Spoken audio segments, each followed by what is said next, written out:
Good morning, good morning, good morning. And yeah, I don't blame you. Next Fest is always a lot of fun. And yeah, it's going away today. Like at the end of the stream, Next Fest will be over. So I was like, well, we'll wrap it up on Friday. And then, lo and behold, things happened, chat.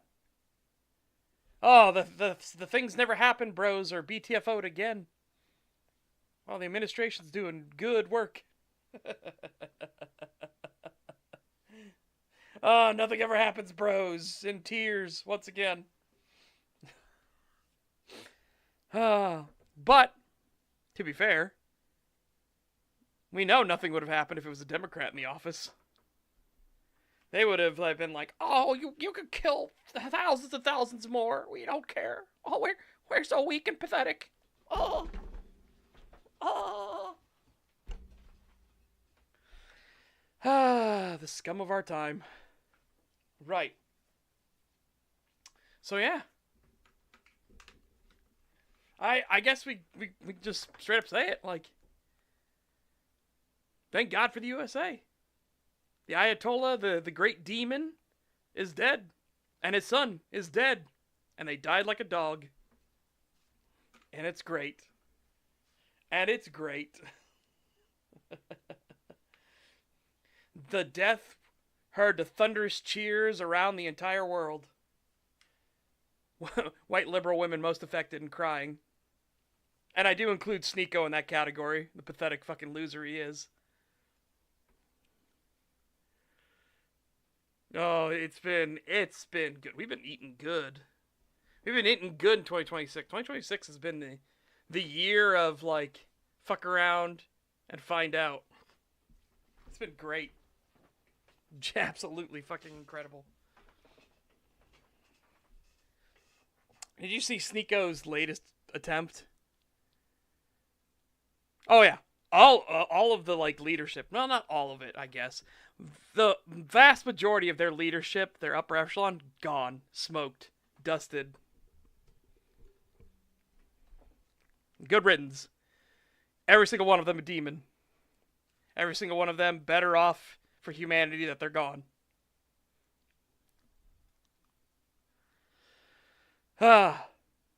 It's been fucking good. Let's see, though. Did I have any new memes to show you guys before we really get started into things?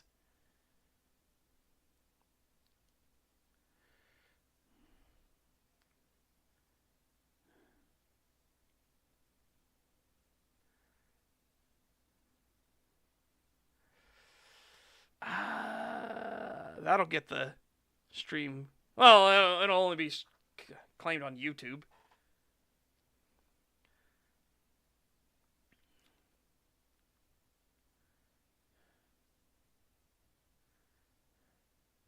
I'm taking a check if I got anything else, because it's just that one.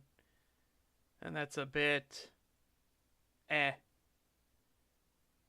swore I had more. I guess I don't. No. Yeah, I haven't found a lot of super noteworthy ones. Unfortunately. Right. So besides that, I've been obviously doing more writing. I've been working on Piercing the Veil, which is the rename of the Night's Watch. I just called it Piercing the Veil instead. So, name change on that book. And we're up to 9 pages in it now.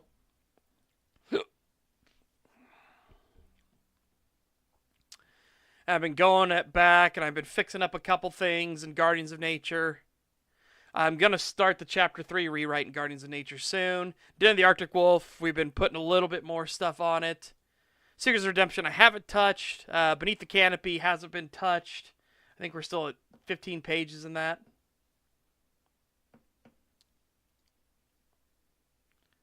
Or sorry, 15 pages in Seekers of Redemption, 7 pages in Beneath the Canopy. Corporate Wizardry is going to be the next book after. and that one's going to be dealing specifically with how wizards function in a world that's where it's become kind of mundane that they exist. You know, you kind of it's kind of that whole hitting the jackpot at the lotto. But how there's also mundane magics and things like that. That's more of what Piercing the Veil will deal with too, is the mundane magics, the people going to the shrines and constantly praying for, God, I hope my boss like has a heart attack or something like that, right? And that's kind of the thing that our character here, Kenneth Ashwood, sees on the Doctor. He sees basically a curse manifestation from like people's ill intent and will towards the Doctor.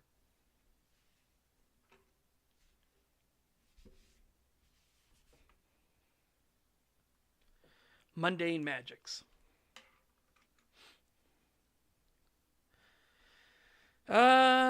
So with that in mind, let's finish off the one. So let's get to where the firefighter's running up to him.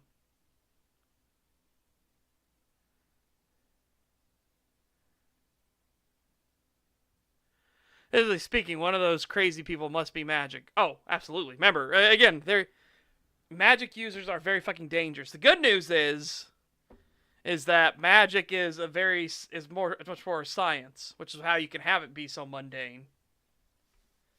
Like, oh yeah, sure, you can channel the currents, the different spheres of magic into like shape and form. Very fucking dangerous if you don't know how to do it properly. Backlash is intense, and it has to follow certain rules, especially like contradictory magics. AKA, nobody can do contradictory magics but dragons. They're the literal fonts of where magic comes from.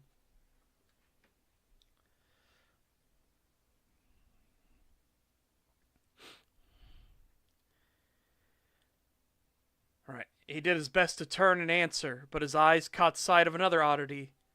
There, standing on the firefighter's shoulder, was what appeared to be a porcelain doll with no face, carrying a lantern and shining it towards the wounded man. It wore a raincoat and a hat, and stood in thick waders, with an umbrella in its other hand, as of a child traversing a rainstorm. It was small enough to stand comfortably beside the man's head, and it was looking between the firefighter and the agonizingly still alive man. Its feet stomping on the shoulder as a weak little voice of a girl came from its lips. "Help! Help! Help! Protect him, Mr. Firefighter!" It was as if the words were a command as the man stopped staring and rushed over to Kenneth's side, even as the groaning and creaking of the building lent evidence to its weakening state. Yet this is when he remembered what mattered to him most of all. One moment. $5 from Ludwig Williams, 9153. Thank you very much. I weighed down one of my keys with 119% gambling in New Reno, went to the store, and came back with over $3 million. Woo! Yep, such is what could happen back in the old days. You get your luck stat high enough, and you might as well be a millionaire. It just takes a couple extra steps. Apartment 805. Save her. His voice was a soft, near whisper of a thing, for the boiling air had scorched his lungs and parched his throat. He wasn't even sure if the man heard him, as the firefighter quickly started to roll him up onto his shoulders. He just had to hope and pray that... Mr. Ashwood. The voice was distant and out of focus, as if speaking to him from some far-off memory. Mr. Ashwood, are you all right? Can you look at me? Kenneth slowly looked up from the floor, the rippled skin marking where he had suffered mild burns, the mild burns, I should put that. The mild burns were ever present. A merciful miracle given what he had experienced before, And even so, he sat now in a clean room in a slightly uncomfortable chair across from a man in a light tanned coat. He had kind eyes, and yet that was the tragedy of what the broken man knew to be true. I don't think this is working. I'm going to check myself out. The man leaned back some and let his eyes go wide a moment before regaining his composure. Are you certain, Mr. Ashwood? You've only been in our care for a month. Surely things will improve with time. At those words, Kenneth's eyes slowly turned from the doctor's kind warmth and looked at the thing rubbing his face. It looked as if a malformed larva, small hands prodding at the doctor's cheek, while others were carefully wrapping a long and drilling entrail around the man's neck slowly. The doctor himself cleared his throat and pulled at the collar of his undershirt, as if trying to remove the discomfort, but the thing kept weaving the intestines around. The horrific accursed thing had been just one of thousands, maybe even tens of thousands of things Kenneth Ashwood now saw with total clarity. Thus, as he looked at the abominable entity, he gave a nod of his head. I'm certain they won't. Chapter 1. What Your Eyes See is True. Alright. Yeah, that's the end of the Sizzler, basically the preamble to get people interested into the book. You know, the first 3 pages basically to be like, hey, do you want to read this book? Do you want to pick this book up?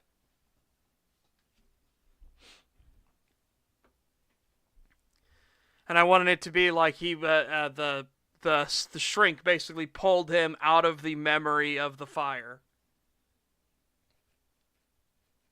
Alright. Whew, excuse me.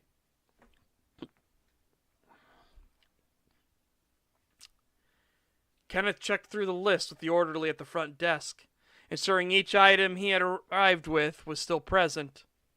His old winter coat with long-sleeve undershirt, cargo pants, rugged old boots, and thick wool socks. A lockbox was soon set down beside it, and this contained his wallet and phone, both of which he was pleasantly surprised were full and present still. It wasn't that he came in with much cash. He didn't trust that someone would dip in and take. But it was enough to get a cab away from the sanatorium.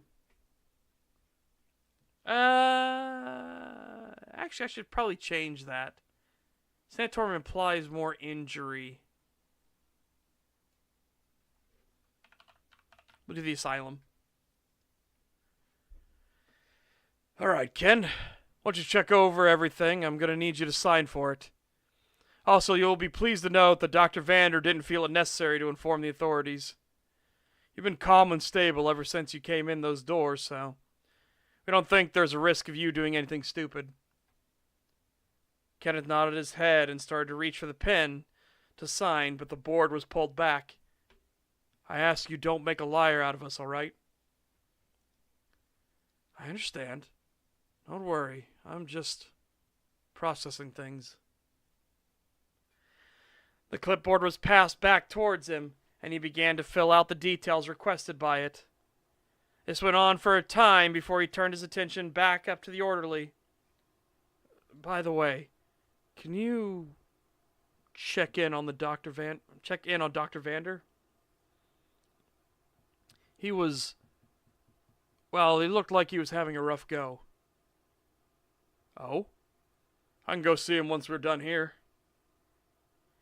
He took the clipboard from Kenneth and checked it over to make sure it was all filled in properly. You got a place to go, Ken? Man offered a shrug and raised up his wallet, waving it a little and giving a soft smile in turn. I'll catch a cab. Then who knows? This made the orderly furrow his brow a bit and tap his fingers a few times on the desk. Actually, it was a bit off a couple weeks ago. Someone came in to see you. We had to turn them down, but they left a contact card for you. Slipped my mind after a few days, but since you're heading out, maybe worth a call? The orderly ducked back behind the desk and began opening a few drawers, looking for where he may have placed the card. After a few quick shuffles, he then pulled up the card and handed it over. The card itself was plain enough, though there was an odd shimmering that played at the lettering on the bottom across the words, "You are not alone." It was certainly a strange bit of text to have on the card, but the rest of the details seemed mundane enough. Thus he pulled up his cell, only to find the battery had long since gone dead. Ah, fuck. Mind if... He didn't get the words out before the orderly chuckled and then lifted up the spare phone for outgoing calls and turned it to face the man. Thank you kindly. The line rang a few times before the other end eventually picked up. This is when the orderly offered a bow of his head and went to go check on the doctor. "Hello, this is Theo speaking." It was a man's voice, sounding young but with a strange tenseness to it. Hello. Apparently someone left a card for me. My name is Kenneth Ashwood. I'm calling from Windrose Mental.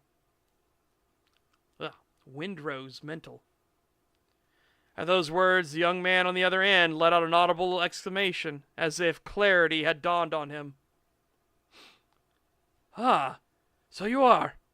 Well, originally I was contacting you for a job position we had lined up, though I'm afraid that posting is no longer necessary.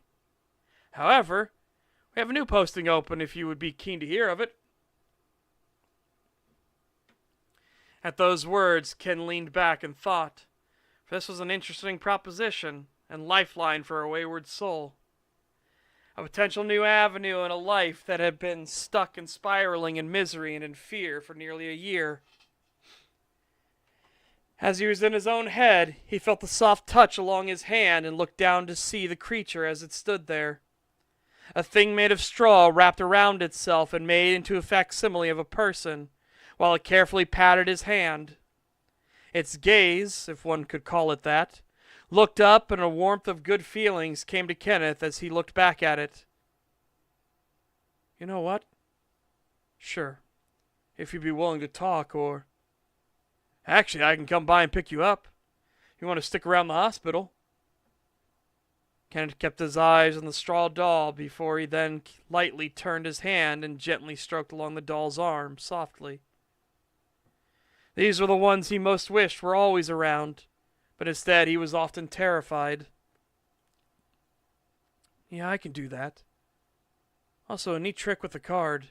The words and such. I'll have to show me how you do that.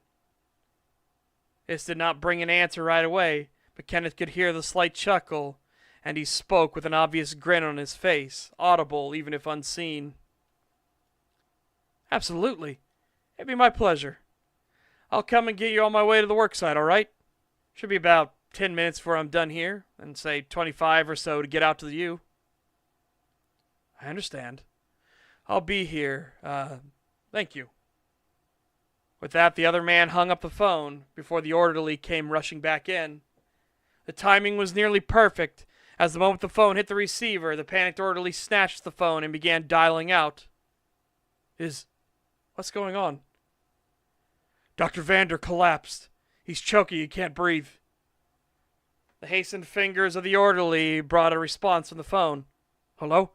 Yes, this is Stephen Mathers at Windrose. We need an ambulance here ASAP. Dr. Vander is in critical condition. We have 2 others attempting to... Yes, Windrose Mental. The man isn't breathing. Kenneth stepped back from the desk, choosing to give the man space so he could coordinate with the emergency dispatch. It was then he realized that the little straw doll had hopped onto his arm and climbed up to his shoulder, hitching a ride as he went to take a seat. The man couldn't leave it at that, and looked over to the straw doll before whispering softly, Could you help the doctor? I mean, I don't know much about you, but is there anything you could do? The doll looked at him for a time before it nodded what passed for a head.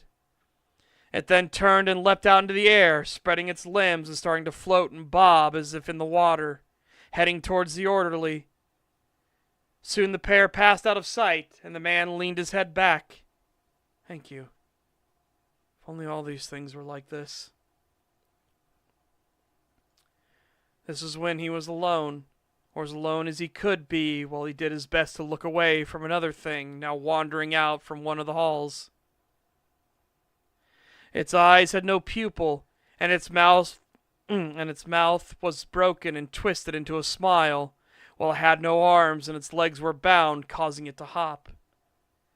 As it got closer, he closed his eyes and took in slow and steady breaths, praying to anything that it would just pass him by and keep going. Closer and closer the hopping came, but he refused to acknowledge it, even as the thing clearly loomed near him. It was only after he continued his stubborn position for an extended time that the thing finally started to leave him alone. It was then he opened his eyes, and yet to his misfortune there was something new sitting across from him, in the visage of a cat glaring at him. There was nothing more he could do but let out a sigh, only interrupted when he heard the sirens getting closer. The response had been remarkably quick, as apparently the paramedics on board the ambulance had decided to try eating at a new place. Thus they were able to rush in, maybe not quickly, to rush in with haste, and looked at Kenneth, who stood and pointed them down the correct hall. As the first man passed him, there was nothing out of the ordinary, until he saw the stretcher-bearer, who had a strange golden orb hovering just behind him. Was it something of benevolence, or its opposing nature? That question lingered as the men disappeared around the corner, but were not gone long before they came rushing back with Dr. Vander firmly strapped into the stretcher. There, sitting on the doctor's chest, was the straw doll that was slapping the twisted and gasping thing from before. At the same time, the golden orb had come around and was starting to crack open before the needle-like teeth of a new mouth could be seen. It then bit down on the abominable thing and began swallowing it, before the straw doll stood and gave a wave of its limb. As the malignant thing was consumed, the intestines wrapped about the doctor's throat began to evaporate, disintegrating and floating away as if ash. Already the doctor's face looked more flush, and his breathing, though being assisted, was happening while the paramedics got him out to the ambulance. So the orderly from before came over and nodded his head. "Holy shit. Damn beat all the hells. I'm glad you asked me to check on him. He collapsed on the floor in his office." And I'm glad I said something. Hopefully it was nothing and he recovers soon. I'm curious to see what happened. Yeah, well. If you want, I can keep you posted. You still paid up on your cell service? He gave a nod before the orderly continued. "Good. And I'll let you know what we find out. Still got your details on record. What's the story for you now? Sticking around here for a bit, or?" Yeah. The guy I spoke to. Theo was his name. Said he would be here in about half hour, give or take. So, gonna see where this goes." That the orderly stepped forward. The tag of his name, Stephen, was all the more visible as he extended out his hand for a shake. "Called a courtesy for the doctor's sake." With that, the two of them shook, and the man went back to his duties while Kenneth waited. It had not been all that long before a car pulled into the lot, and the first person Kenneth would meet in the awakening that would be the next chapter in his life. Said man was tall and well fit, with swept-back brown hair and brown eyes as a dusting of facial hair accented a shadow of beard. This light crop of facial hair accented a few slashes that he had received, and a slightly disfigured upper lip, likely from said slashes. The man also wore heavy boots, some cargo pants, and a long coat that reached down towards his calves. Would you play an isometric turn-based remake of Fallout New Vegas? It's very specific. I mean, sure, I don't mind isometric turn-based games. I assume it'd be an RPG as well. It's a remake of Fallout New Vegas. As he entered the mental hospital, he looked around and saw Kenneth seated and waiting. This is when he got his first look at a potential new member of the crew. The man was decently fit, clearly having started to let himself go, as to be expected from one checking in at a nut house. He had dirty blonde hair, which was well trimmed and maintained, though likely more so from the institution's insistence. He had brilliant blue eyes that looked out of place on a face that had clearly seen horror. I'm reading from one of my books. I always do like previews and read-throughs and everything, because I need to read it to hear like what sounds good, what seems like it's running on a bit too long, so on and so forth, right? So yeah, this is from my book, Piercing the Veil. We already talked about it, but I've been working on Guardians of Nature, Den of the Arctic Wolf, Secrets of Redemption, Beneath the Canopy, Corporate Wizardry is the next one. So we've got one book that is technically good to go, but I'm rewriting it. But it's ready for publication. I'm waiting for the cover art to be done. Yes, but this is set in a contemporary world, right? It's loosely inspired by World of Darkness, but I have a lot of problems with World of Darkness and a lot of problems with the way it's being managed and handled and everything and all the stuff they're pushing in it. Well, it depends on where in my settings, because this is in the world of Saren. If we were on the world of Averil, it'd be more medieval fantasy, or Sakara is medieval fantasy as well. If we get Averil 10,000, that is more like Dune-like, where it's sci-fi fantasy. So, science fantasy, basically. With great ships, with shields and everything like that, but the shields are made through magic. Man. Said face looked as if it were partially peeled, the skin having clearly curled from the heat of the fire, leaving patches where no hair would grow. The burned areas played like optical illusion, seeming to stick out from the normal skin and be sunken within it at the same time. He also noticed a bit of that blonde hair was missing along the left side of his head, around the ear. Oh, wait. Yeah. Okay, no, I had already said that, yeah. His head around the ear, which was slightly distorted and bent like a crook. The burns also extended to his hands, which showed the same scarring, yet not total disfigurement.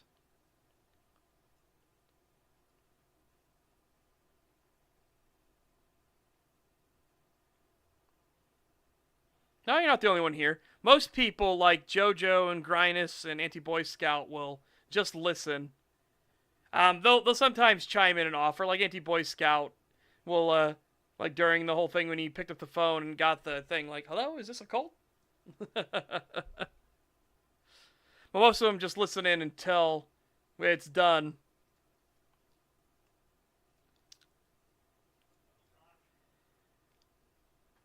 Now it all come down to how their introductory meeting would go, and thus Theo gave a smile and spoke. Oh, look like an overcooked piece of cheese. The moment the words left his mouth was when his eyes closed and he turned to look away, drawing a hand up to place it over his face and sighing to himself.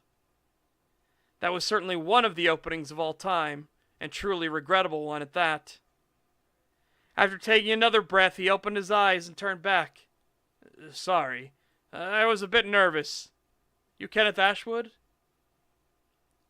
To Theo's surprise, Ken was not mad or even offended, but bore a smile on his face and stood. He then started to walk towards Theo and extended a hand out. Yet it was the act of walking that caught the man's eye, as he moved with a heavy limp in his right leg. Once he took hold of Theo's hand, he shook firmly. No worries. Honestly, it's refreshing to have someone just come out and say something, instead of staring and awkwardly dancing around it. Besides, it looks like you have a bit of a looks crisis as well. The brutally honest words about Theo not being much of a looker either caught him off guard, but he couldn't help but let out a laugh and shake Kenneth's hand more. Ah, fuck, man. I know exactly what you mean. I could tell I'm gonna like you already. Would you care to join me outside? Bit cold out with the weather and all, but might be nice to get some fresh air. Of course, we could stay in for a bit if you've got some questions. Some fresh air would be great, please. Kenneth then extended a hand back out towards the front door as the pair started to walk. A voice called out from the front desk. You take good care of yourself, Mr. Ashwood. In turn, Ken raised a hand and waved it back, before calling out in turn. You as well, Stephen. May your best days be ahead of you. Outside was a cold landscape of the early spring, as the last remnants of winter would be chased away to be replaced by the mild temperatures of a mild summer this far north. Asmoria was not a city of excess or grand importance in Rosentia, but it was a typical city of the Republic, a blending of the old culture held back during the founding with the spiritualism of the Rosentian Republic itself. This mixing of the classic architecture, beside the various shrines erected by the Rosentian conquerors to give honor and service to local spirits that were said to walk amongst the mortal world. As for its claim to fame in the greater lore of the modern Rosentia, it held the largest racing circuit in the entire country, with various auto manufacturers setting up shop. It also had a small magic academy, focusing on construct magics for those that likely wanted to get hired at one of the automotive firms or manufacturing hubs. Besides that, there were a few banks, a pair of hospitals on opposite sides of the city, a posting for the Rosentian Rangers of the Forestry Department on the south side. One couldn't forget the mundane schools either, especially the University of Devon Engineering, which is considered the premier house of education for the engineering field itself. Magic, in and of itself, was a science plied by the select few that could feel the currents around them. The rules and dangers were well known and understood these days, to the point science fiction on the world of Saren often involved leaping forward through unlocking some great combination of spell work. The largest businesses around would keep wizards on staff in order to counter other wizards that may well seek to harm officers of the company. Stories and morals passed down from wizened grandparents to their children often included the hubris of mages who dabbled in contradictory spheres to disastrous effect, even though spell slingers were a rarity in the world. Kenneth was like the untold billions and never possessed the gift for touching upon the currents. Now he even had this terrible habit of seeing things that should not be there. A likely troubled mind inventing some order to the universe to explain things he couldn't.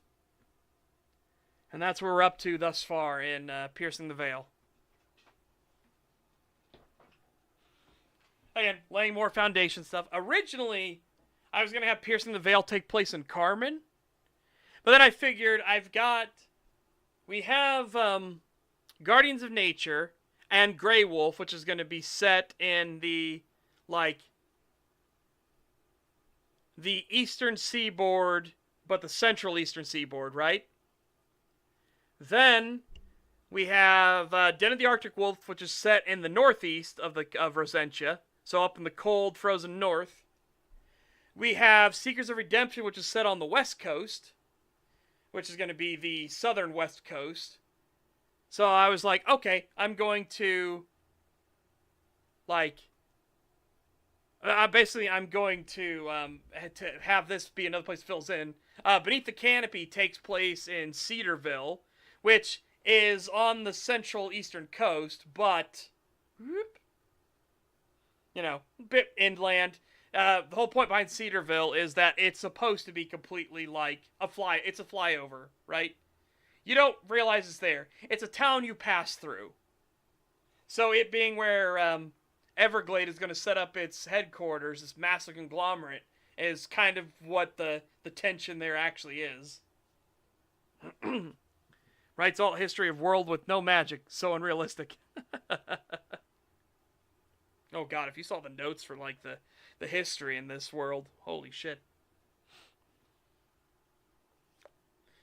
And to give a time frame, they are going to mention here in a bit when Kenneth meets up with Father Rose and the rest of the crew, the rest of the awakened hunters. They'll mention like, you know, did you not hear last year what happened in Point Crescent? Because it became big news. Whenever a mage goes bad, it becomes big news, right?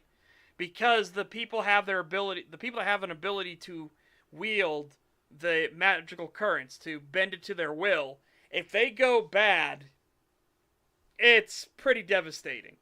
So the fact that a tiny little nothing of a town in the frozen north fought off a necromancer successfully is wild. And they're going to mention that it's been a year since Point Crescent, since the necromancer incident in Point Crescent. Meaning, because Den of the Arctic Wolf takes place a year after William's awakening, so we are currently 2 years after William's awakening. After William's, William shattering the sky around Saren. Basically, time has progressed. Whoa.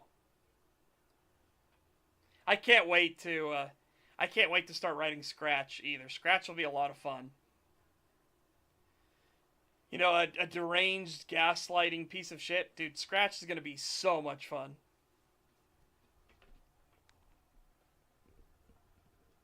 And it may be a bit skewed, but God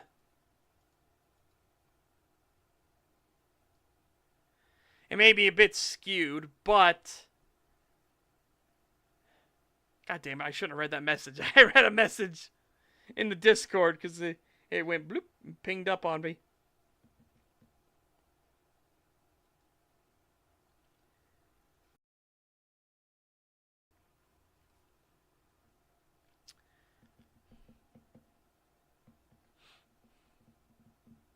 I don't know where I was going. I don't know where I was going with that now. I shouldn't have read the message about if you guys haven't seen it, there's a thing I've been jokingly calling the Jew beam. And it's apparently Israel has started using its new laser defense system. They had an old one which was designed to overload the warheads. They started using a new one that apparently is effective enough that it's actually sniping the missiles out of the air before they, as they're coming out of the launch site.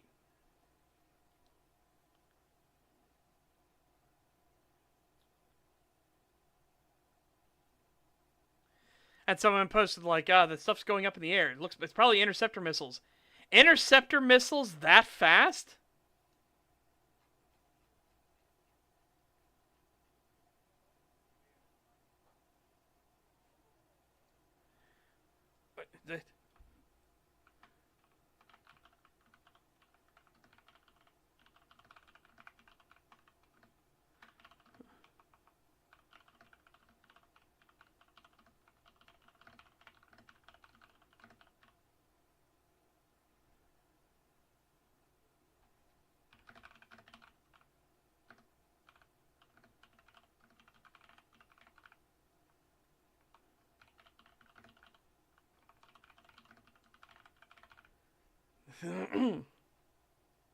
Damn it.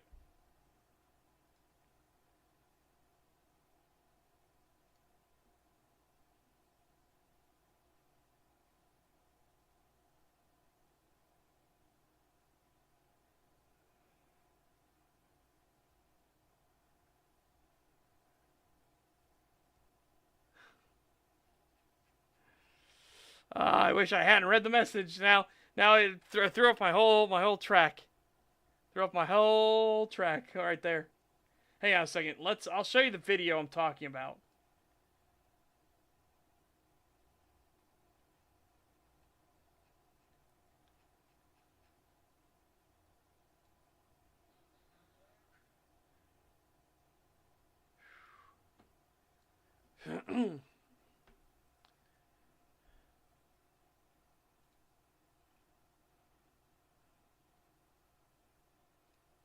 I don't know if this has sound. Yeah, I didn't think it had sound. Okay. This is the video I'm talking about, chat. Here we go. Yep, exactly. Train of thought has been derailed and all passengers have fled. It's over. But this is from Lebanon firing towards Israel. Like, that's crazy.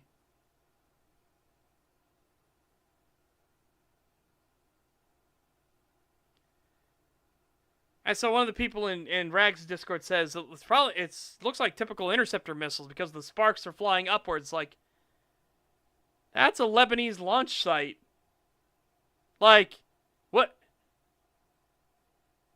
Like, they're looking out towards the launch site. Not like this isn't like the Lebanese don't launch their missiles at a single target, right? Because why would you? Your whole thing is trying to saturate an area, you know? Your whole thing is trying to saturate an area. So this makes more sense as a launch site for a single thing. The Iron Dome has multiple launch sites. So we would be seeing like intercept missiles coming from all over the place. Yeah, this is apparently the new laser system, which, what do they call it? The Iton.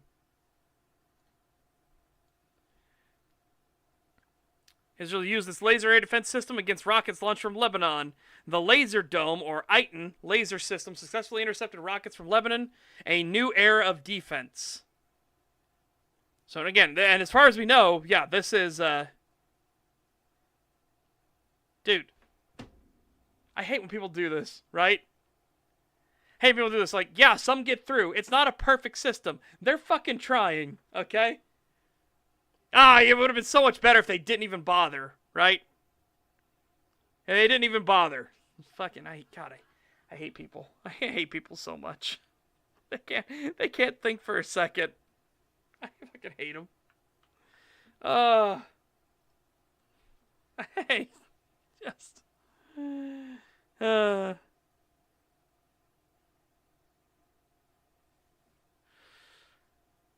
95% effectiveness is good enough. They have bomb shelters, for God's sakes.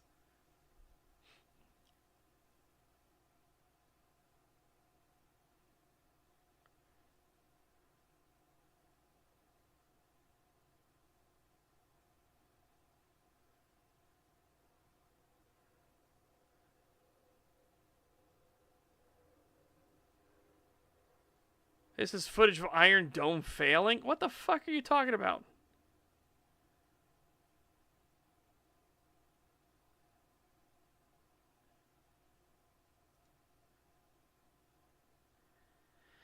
We'll see what Grok says. Again, I'm always wary about AI, but we'll see what Grok says.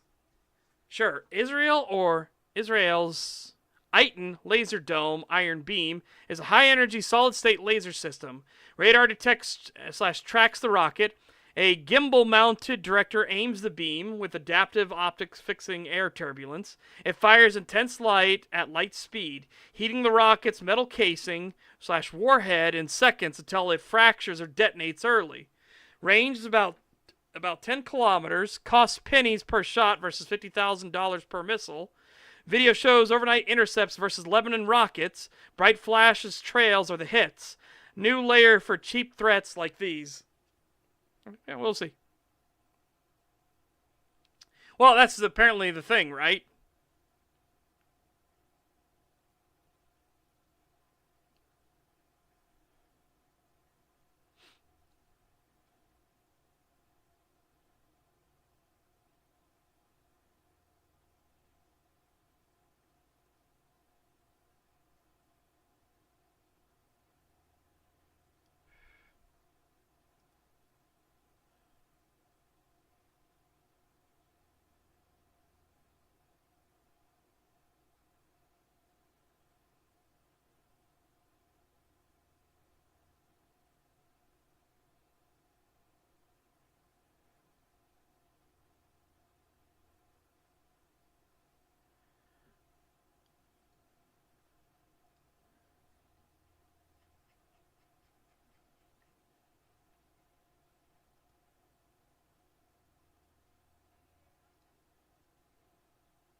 Oh my god.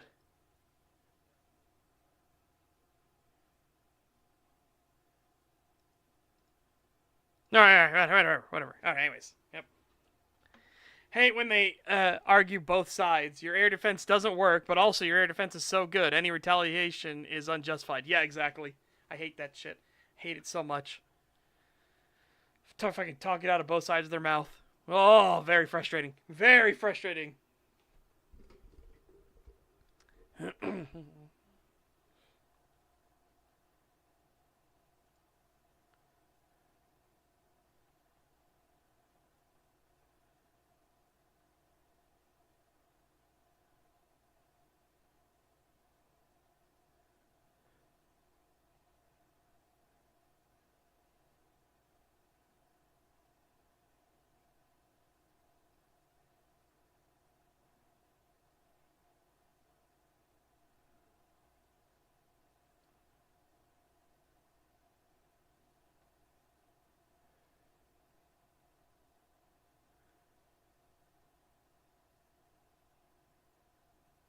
Oh, by the way, speaking of talking out of both sides of the mouth, my favorite thing I've seen thus far was, of course, Macy and Marjorie Taylor Greene jumping all on board the fucking propaganda that Iran put out first. And then Iran later said, no, our own military shot our own school. It's like, God, you're all fucking dumb. Hate. I hate it. I hate it.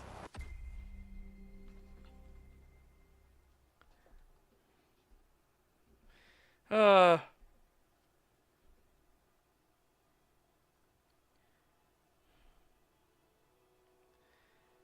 All right. Go away.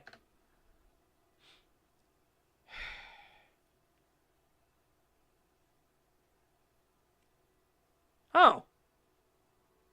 Okay. Yeah, because we were in the end game in Division 1. I actually like, so I'll explain.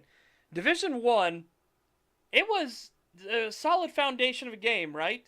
It got much better once Ubisoft was like, we wash our hands of it. Developers, you can do whatever you want. We don't care anymore. Wah!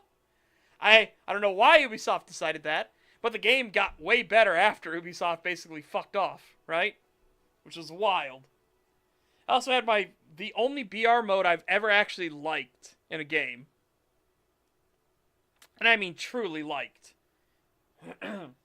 So, Division 1, one of the big problems with Division 1, sorry to talk about a negative, is what we jokingly called the bulletproof hoodies. Because a lot of things you were fighting were like, gangbangers. And they just had like hoodies, right? They were just thugs with pistols and shit like that. But they could take like 15 fucking headshots before they would die. So, we jokingly called it the fucking bulletproof hoodies.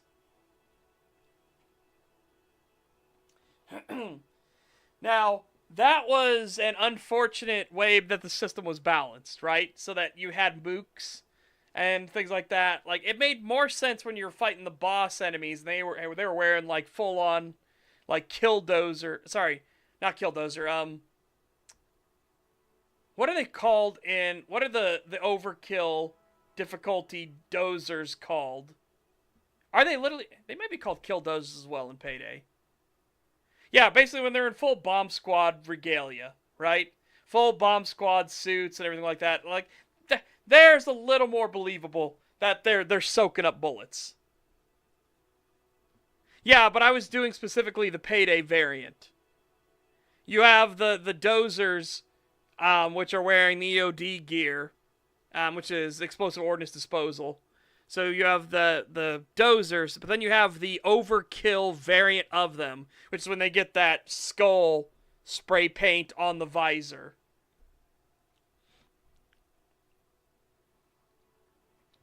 Let me check my benefits.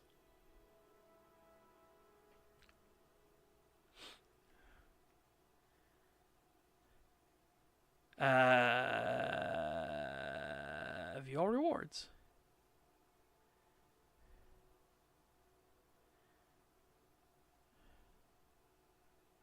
This is pretty nice.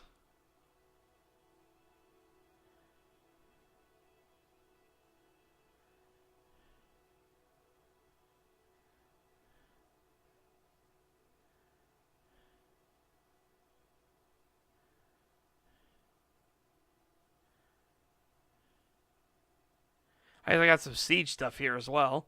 I played Siege like a little bit.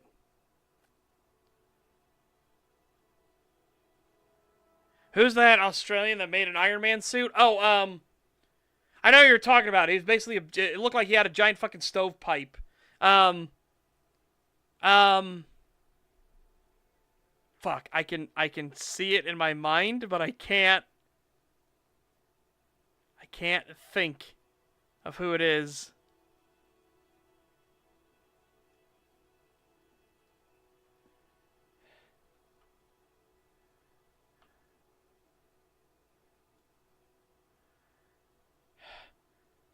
Ned Kelly. Thank you, Eldritch Dragoon. Thank you, thank you.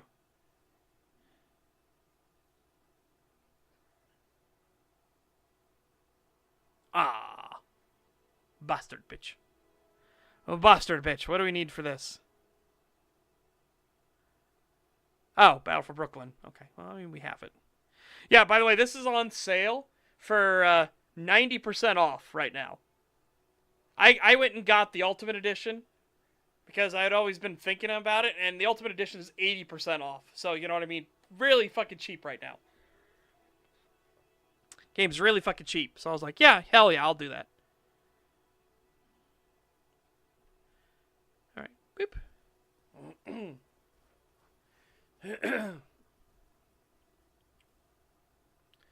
Okay.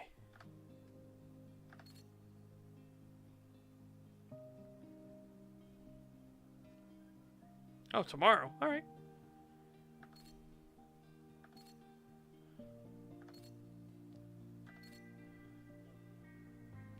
So, the only thing I did, chat, is I made the character, right?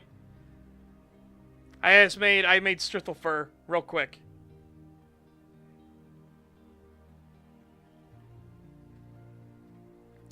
Let's continue.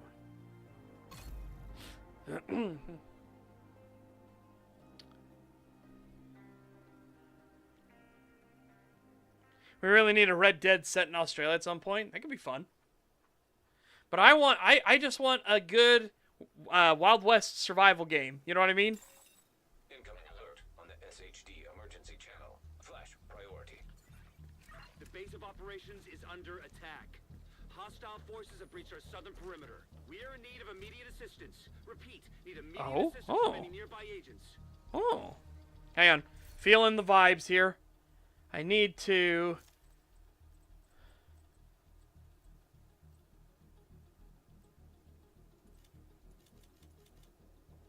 Let's drop it down a little bit.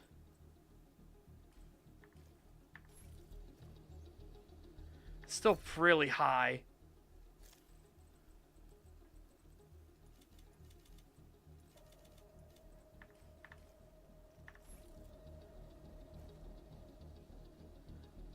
We're getting there. That's a lot better. Let's do a little less. Just a little bit.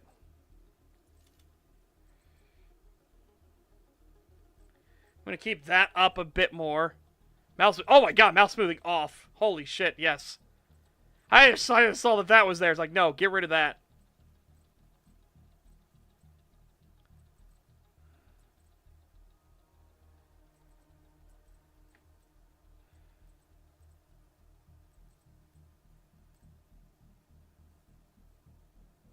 Okay, for gamepads, okay, I was gonna say. Okay. Yeah, that's pretty good. That's pretty good. That's not too, like... You don't want it too sensitive. If it's too sensitive...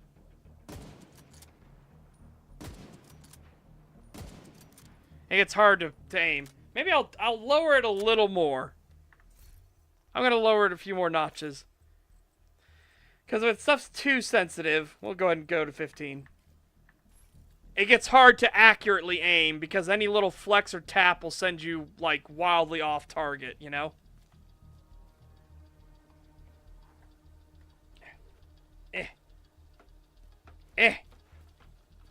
Gamepad. Eh. Eh. Mousepad. Huh. Reach the White House lawn.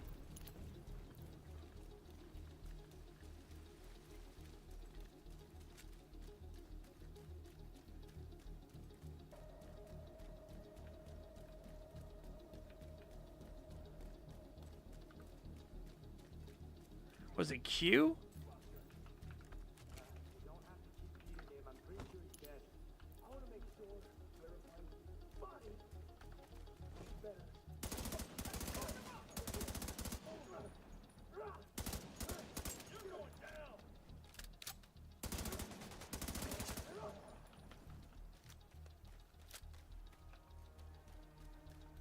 By the way, this is apparently the big threat right now. They're called the hyenas.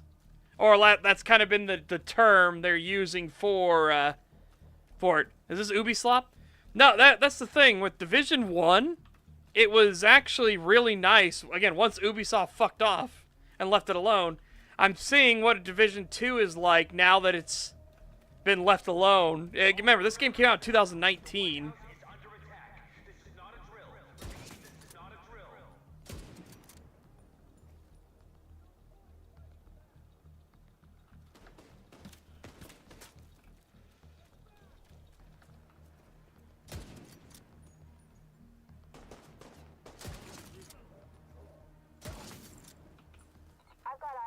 Agent heading north toward the White House. Looks like they've cut down a group of hyenas and are headed this way. Agent, if you can hear us on this frequency, keep pushing forward and blindside these bastards. I'm working on it.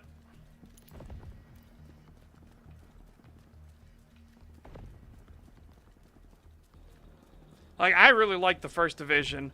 Again, especially once Ubisoft fucked off and just let the developers work at it. It had my only... Had the BR Battle Royale mode, one of the only ones I actually liked. And, whoop.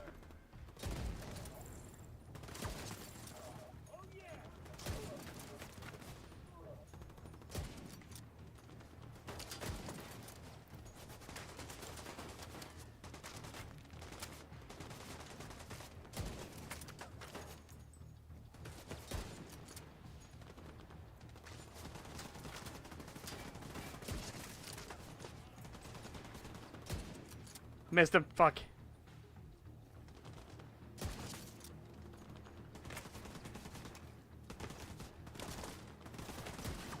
Oh, shit. Aim punched.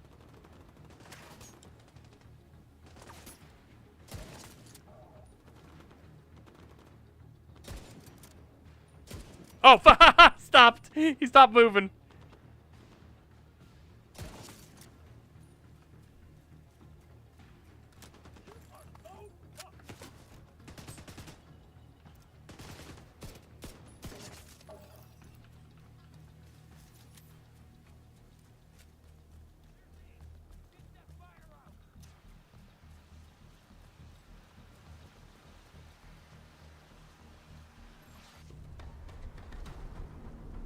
Welcome to the White House, baby. I'll explain the Battle Royale mode in a second.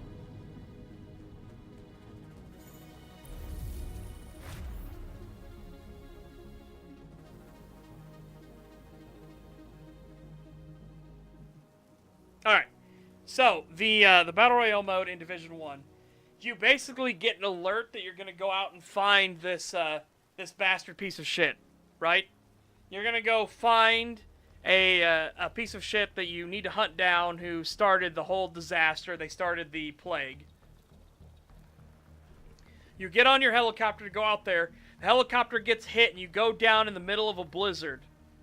So now the BR mode is that you need to escape with your life, but you're in a dark zone, so all other players can kill at will and take your gear and loot and everything like that. You have to loot for weapons and stuff like that, like a normal BR. But what made it interesting was the blizzard itself. Because the cold was a mechanic, you had to go from heat source to heat source in the BR mode until you found enough winter clothing that you could actually run around, like, comfortably. The more winter clothing you found, the longer you could stay outside of a heat source. Once you had enough of a winter clothing, you would then be able to just run around with ignoring heat sources. But the blizzard was still a key component because it limited visibility. So you couldn't get cross-map sniped or anything like that. You had to fight. Fights were up close and dirty. They were knife fights, basically. They were running gun battles in the back alleys, through the buildings and shit like that. It wasn't your traditional, like, BR where you're taking pot shots at each other from, cross multiple hills away. Which is why I like that mode so much. It was down, dirty, right in your face. And again, you didn't have to kill people to win. Your objective was to fucking escape. Survive. What's the story of this game? I don't know the story of Division 2. Division 1, there is a guy during the Black Friday sale in the United States who puts out dirty money. Money that causes a massive pandemic that breaks out and kills thousands upon thousands in the first days and then gets worse as it goes from there. To the point where critical infrastructure fully collapses in New York City. New York City is basically abandoned. It becomes like a lawless ghost town. So, you're having like lots of gun battles between multiple different factions that are trying to take control of New York City. You've got the JTF, the Joint Task Force, which is the U.S. government trying to set up a operation to try to retake the city. But shit's looking bad. Very bad. Here, apparently, the U.S. has fallen because the virus keeps spreading more and more and more. So, zombie game without zombies, basically. It's just a plague. It's an epidemic. Like, an actual plague. A bioengineered weapon. The dude in the first Division game, like, when I 100%ed the entire map and everything. And when you get to the dude's lab, he explains his ideals. He's a fucking crazy jackass, right? He's one of those, like, the world must be cleansed for, for the good of all sort of thing. It's like, oh my god, you're a fucking psychopath. Great! Hey,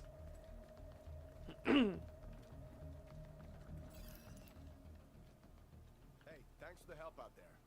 You should check in with Manny, our coordinator. Upstairs in the blue room. And come by here if you ever... Open! This will be fun. Once we get all our stash and everything together.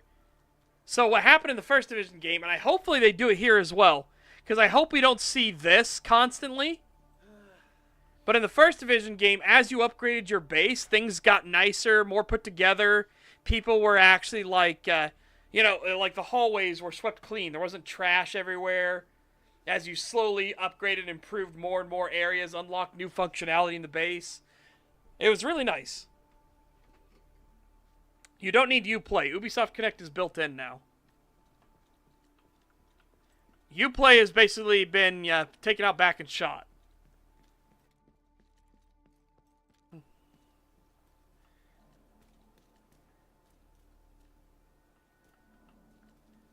Every Pokemon villain after Gen 2, yeah, basically. Division Coordinator.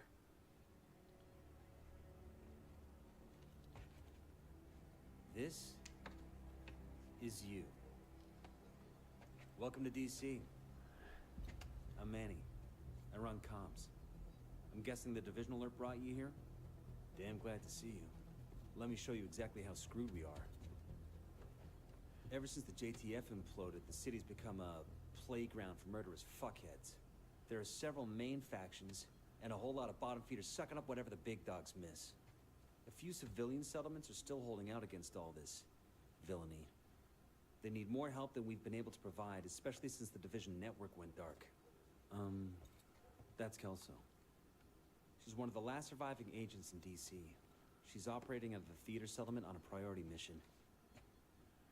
You should go check in with her. If anyone knows how to get these systems back online, it's her.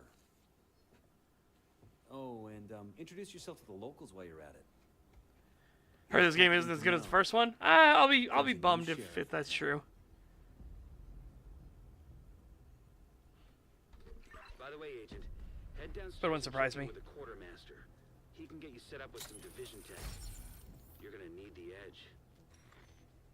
Unlock skill at the quartermaster. Okay. So my favorite skills were the machine gun turret and the seeker mines, which were just way too much fun. Way too much fun. Yeah, basically, we're in a group that's known as the Division. See that little thing on our shoulder and on our wrist? That signifies us as an agent of the United States government, a secret agent of the United States government. Emphasis on secret. The Division are supposed to be like sleeper cell agents that get activated in times of extreme crisis.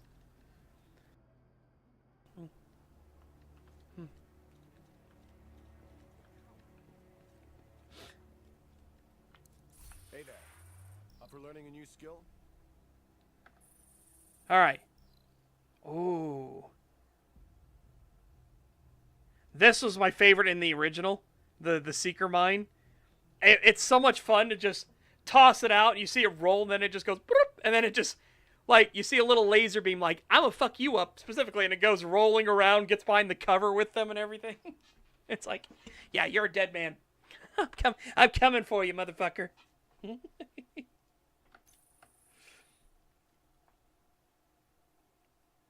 I wish I could show you guys. I want you to see it.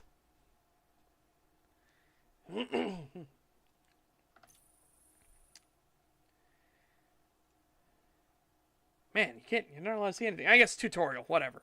We're in tutorial mode right now.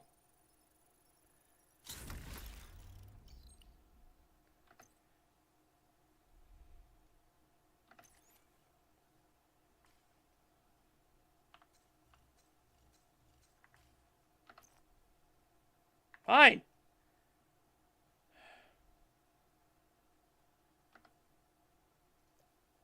Okay, can I at least preview it? Yeah, see, so this is what it was. Boop.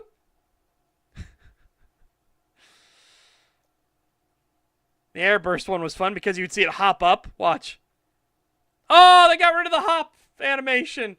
I liked it so much when it would roll over and then hop itself up and be like, whoop. Like, not only am I going to fuck and detonate, I'm not going to detonate near your ankles and everything like that. No, I'm going to jump up in the air and blow up in your face. As the swarm.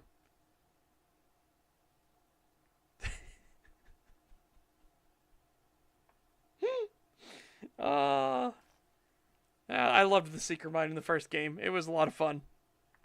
Take care. The theater settlement is off to the east. You'll probably run into some trouble along the way. You'll have to do this block by block, but I'm sure you'll be fine.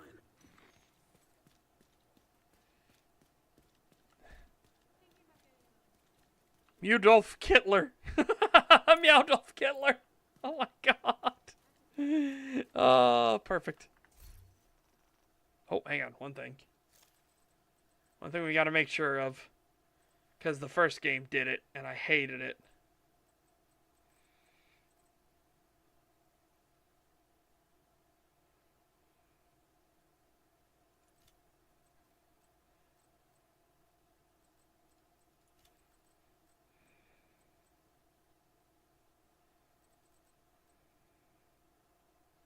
Oh, thank God, push to talk is on by default. Thank fuck.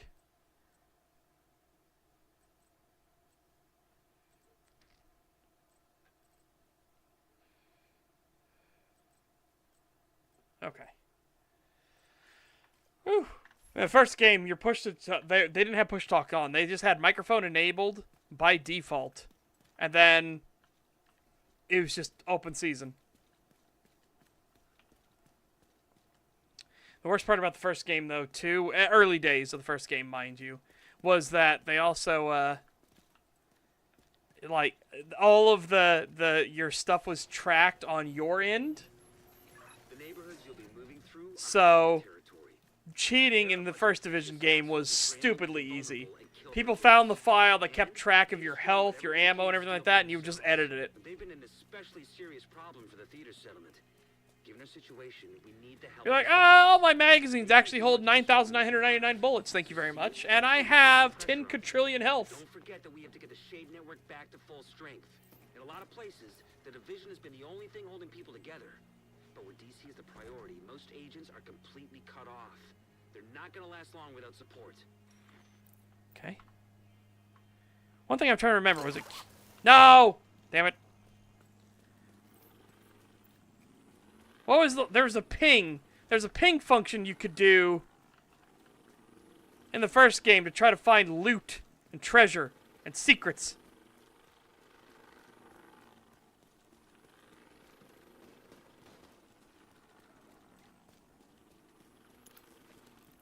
Whoa.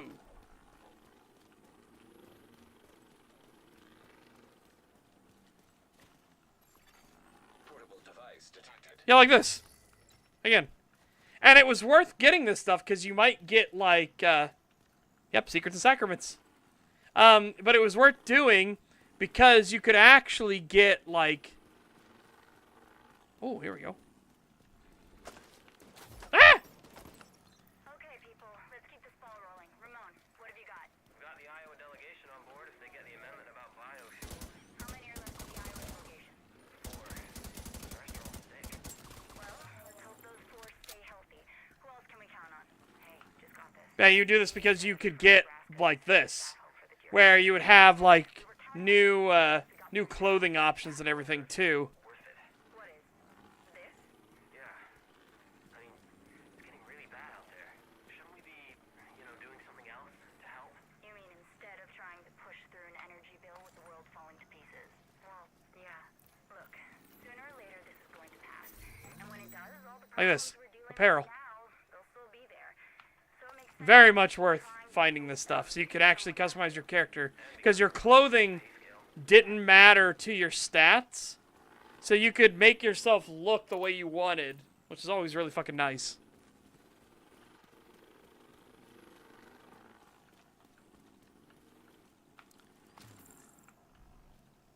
Well, I mean, I don't know if Division 2 will be a gem. Division 1 was a gem. I still recommend Division 1. It was unironically, like, way better than it had any right to be, especially once Ubisoft kind of threw their hands up and just said, developers, do what you want with it. Electronic device detected.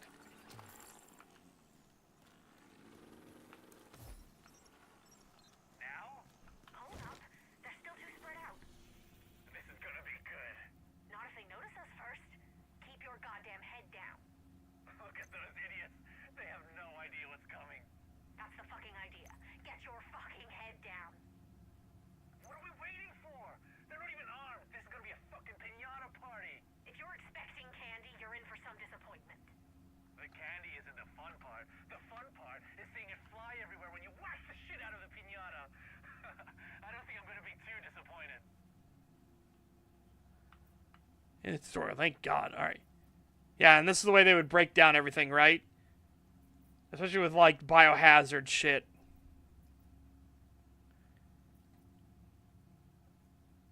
Would you play a game directed by David Cage and written by Emil? Probably not. It'd probably be a fucking disaster. Two of the worst people in the video games industry coordinating together. That seems like just, like, concentrated suffering.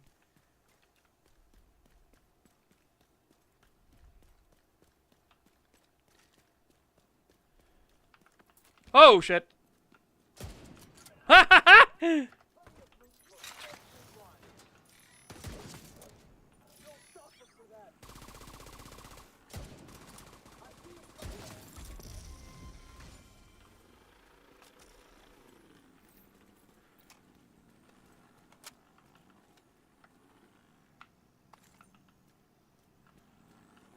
Okay.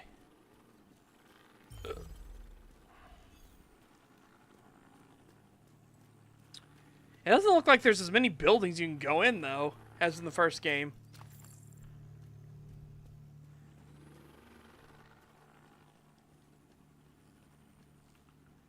I don't know if that's just me, or if that's actually true. It feels like it thus far. First game, you could go through a lot more buildings than you expected. Ooh. Ooh, my.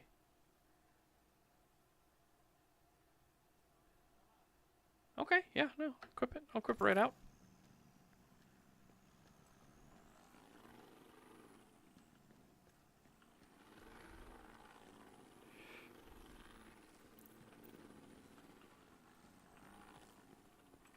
Oh, device. Portable device detected.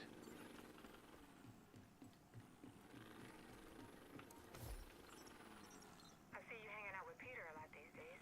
I haven't played Under Rail. Nope, not yet. He's bad news, is what? Bad news? God, do you have to be so old school? It's embarrassing. I know you two are sneaking out at night. So what if we are? You can't lock me in here. I just want you to appreciate the risks you're taking. Well, I got some bad news for you, Mom. It's the fucking apocalypse, okay? Being alive is a risk. We're just trying to have some fun in this hellhole. Those hyenas might seem like fun to you now, but they'll turn on you in a second if they can gain anything from it. Look, Peter knows them, okay? They won't hurt us. No, Ellie. Don't do that. Don't trust them. They don't care about anything but themselves.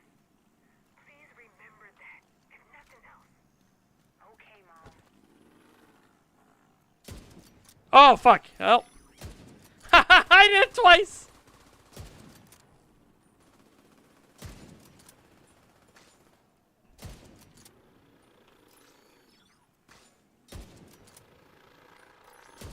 Oh my god, I hit that guy in the head and he took it like a fucking champ.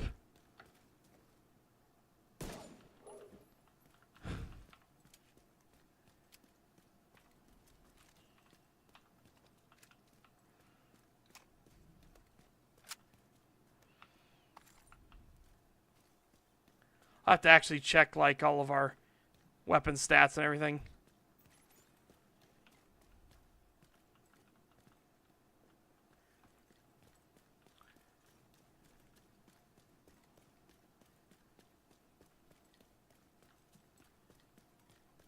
Shitty gun is not good. I mean, yeah, we need some more stuff here. This is just our basic bitch starter. Once we get some of the really fun toys and shenaniganry, that'll be a good time.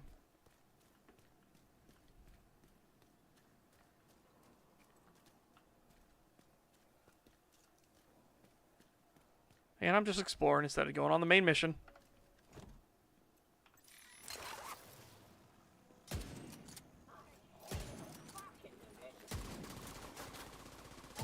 I hate the fucking division.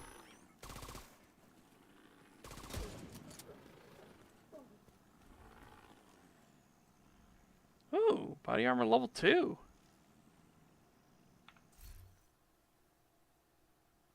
Yeah, I'll put it on right now.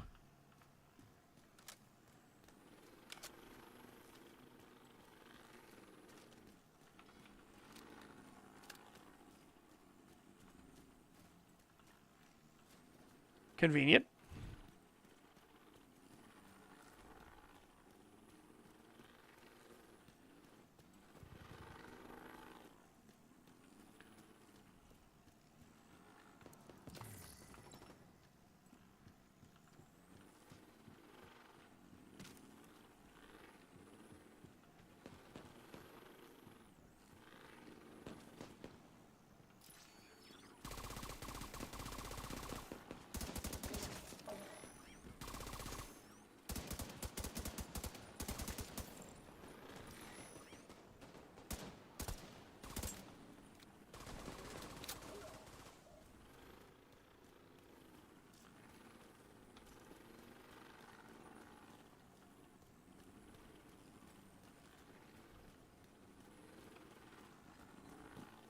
Yes, I'll stick with them. See where they're going.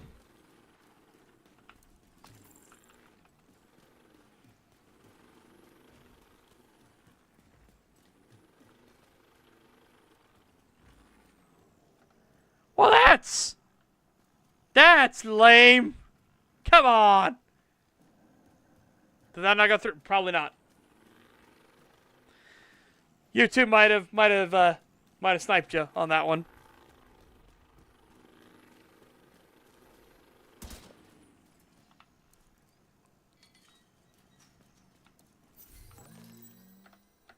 Whoop! I didn't mean to equip those. Fuck! I just meant to grab them. Well, we can fix our style later. Ooh. Okay, armor regen on it. Fuck yeah! All right, all right.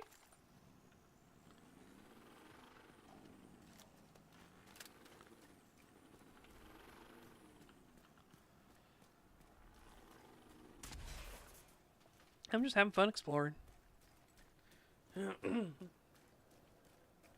Yeah, the YouTube censorship algorithm is bizarre. I don't understand how it fucking works. Because it will, like, flag the most innocuous, mundane nonsense you can imagine. Like, no, you can't say that. And it's like, what? Why? And then when you try to actually break it down, it just, like, you try to figure out, like, what word gets censored. It's just, oh. This is a little spicy. Oh.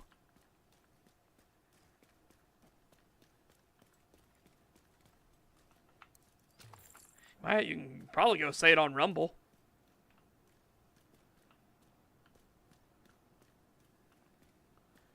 Here's a tactical fission fusion device libs say the government will use on its own peeps. Yeah.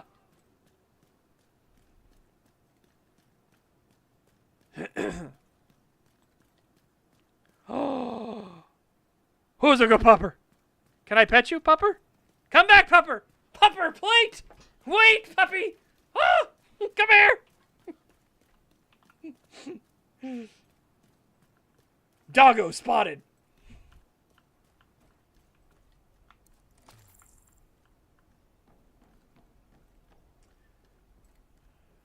Oh. Tactical doggy. Ah! Another doggy ran away. Sad.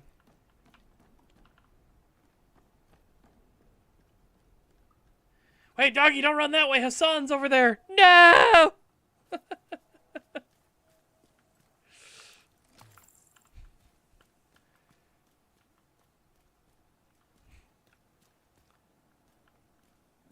I find the lack of werewolves in this game disturbing. Oh, you know, we can't have everything.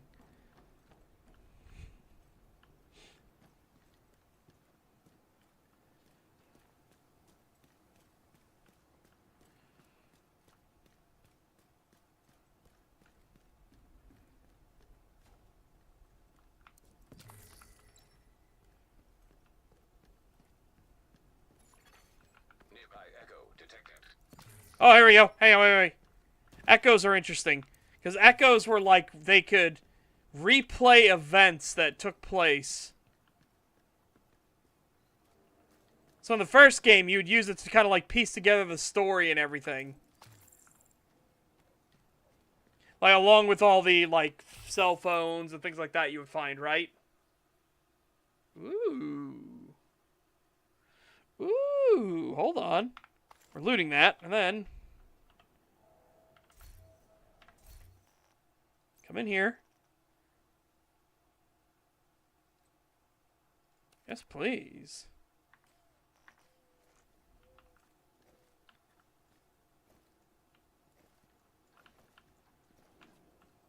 But yeah, anyways. You could, oh, here we go. I'll show you.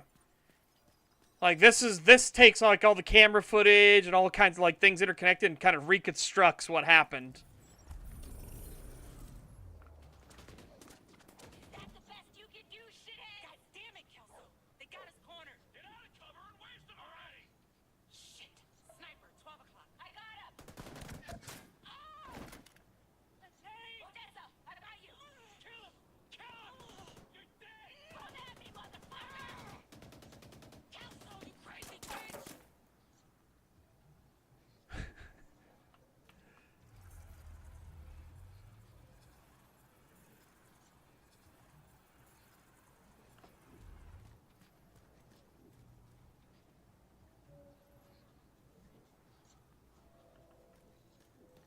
Yeah. So again, this is just a fun, like...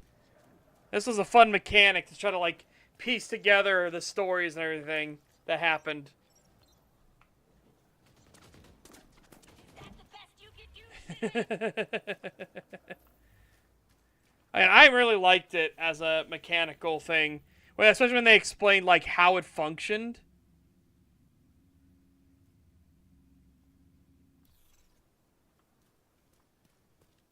When you say underground entrance, do you actually mean a proper underground?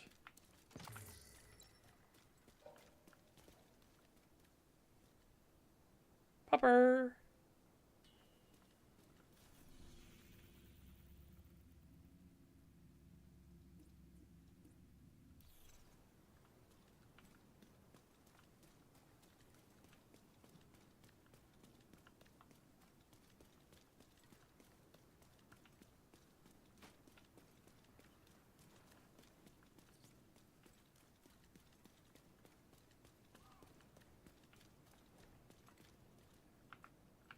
Because these were, you could find some fun loot down in these.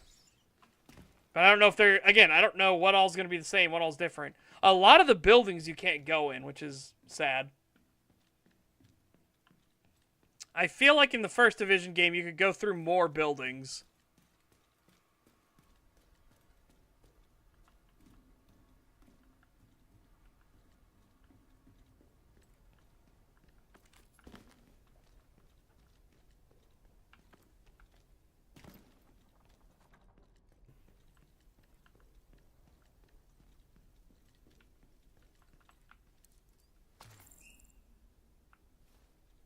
A true son's key.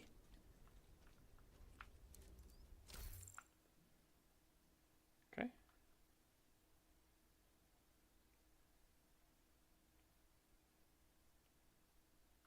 It is junk.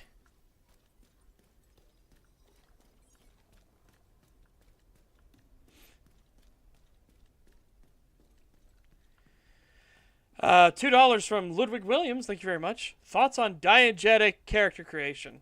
You have to give me more than that. My brain don't know what you're talking about. No, Tinky.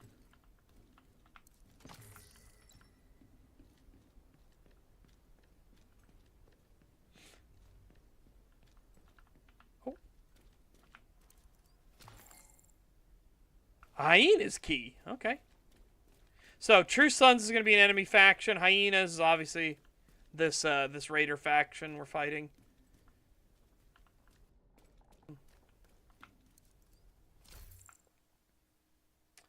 Body armor. We got better body armor already.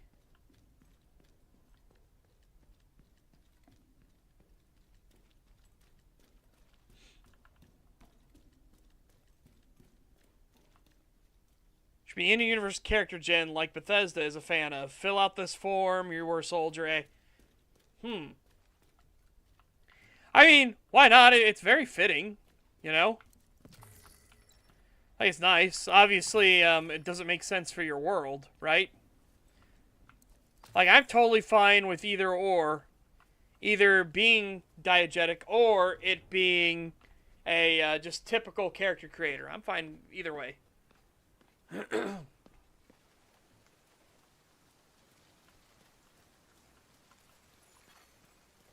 device detected.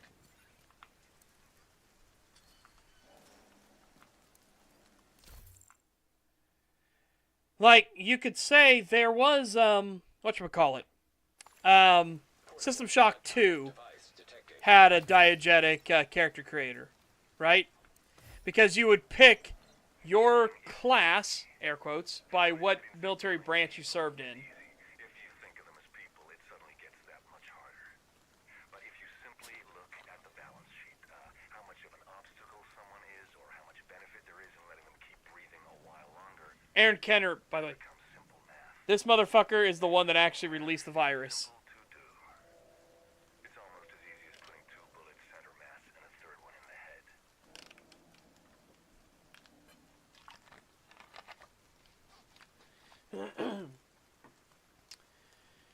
Yep, exactly. Exactly.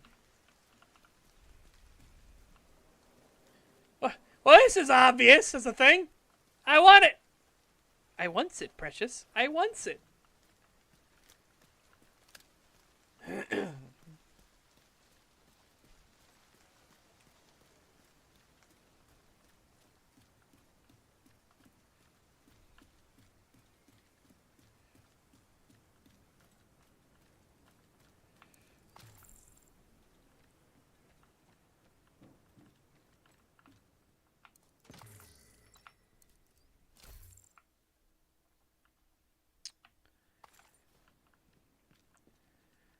Right. What would you think about a skill system that capped skills at their associated attributes times 10? Like 8 perception makes lockpick cap at 80, 7 at 70, and so on. Well, it depends on what purpose it serves. Because the numbers are meaningless depending on what you're trying to do. Would there ever be a lockpick of, I don't know, like a 73 difficulty lock or whatever, right? Because that's the only reason I would do double digits. If there's not going to be, why would you not just have it be a 7 difficulty lock versus an 8 difficulty lock?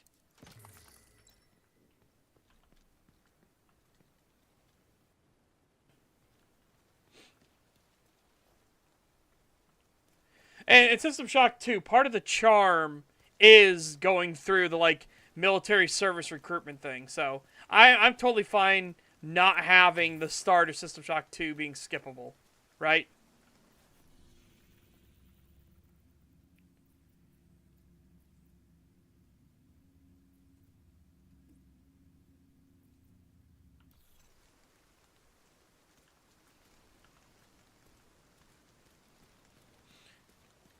Because trust me, like it sounds like, oh, you have to go through it each time. It's very quick. It's not like it'll probably take you a minute if you run through everything, right? It's very short, but it's a nice like flavor thing. It's kind of like the tram section in Half-Life. You know what I mean? It's downtime, sure, but it just feels good.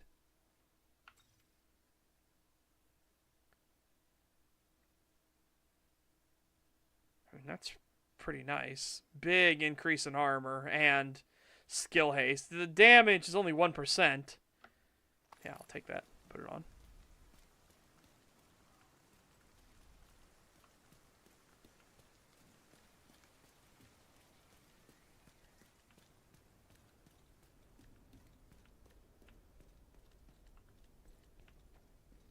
Okay, yeah, we just came through here before. All right. Yeah, you don't do basic trainings and things like that. It's more like, now which branch will you serve in, and then what missions will you go on, and stuff like that. It's actually pretty nice. It's a nice little like getting you in the mood for what's happening, and it like explaining thoroughly how your build will affect your playthrough. Now you can wildly change that with the nanite system, which is really nice.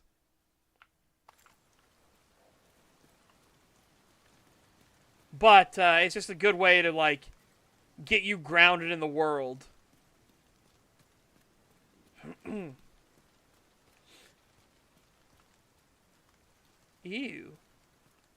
Ew.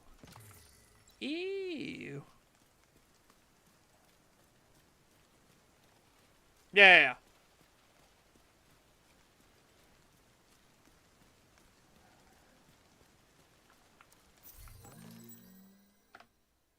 Oh shit! I almost did a quip. That would have been funny. Suddenly I'm wearing jogging pants. Did you wash those things before you put them on? All natural, baby. That's disgusting.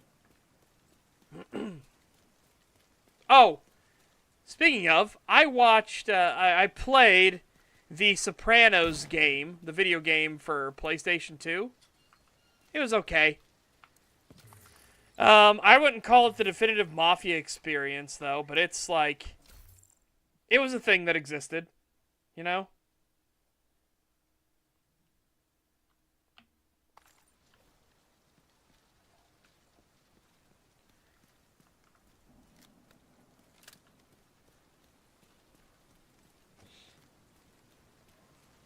The thing I didn't like with the Sopranos game was that it was so.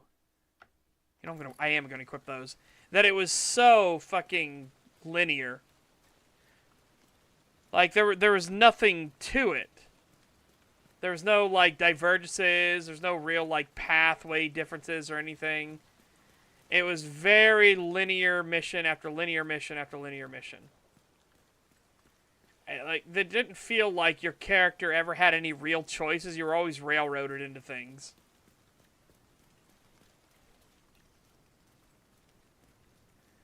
Like, hey, Tony's son is setting up for a rave and everything like that. And you're like, hey, do you want to go? You want to go work for my rave? He's like, no, your father would kill me if he knew that I was working for you at a rave.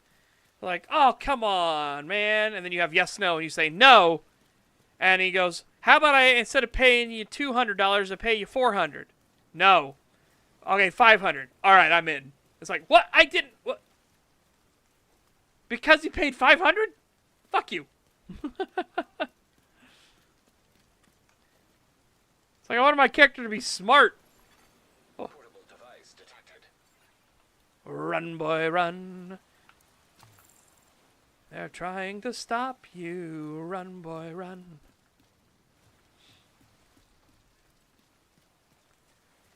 Okay, I see the device up there.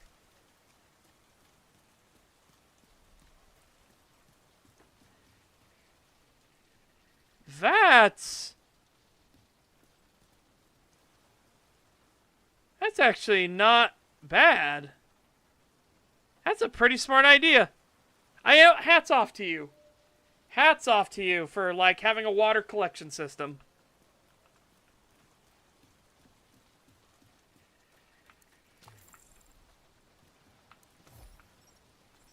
I don't think we can carry anymore. Not even these meds? Box don't weigh much. The weight isn't the issue. It's just too much stuff. Are you sure about leaving this shit? I don't want to, but it's just asthma medication. I doubt there's a lot of asthmatics around anymore. Wait, I got an idea. Call Jay over here. What for? I'm betting he can rig this box so it'll blow the fuck out of anyone who tries to pick it up. Oh, that's cold. Hey, Jay, come over here a minute. Wow, what a bunch of dickheads.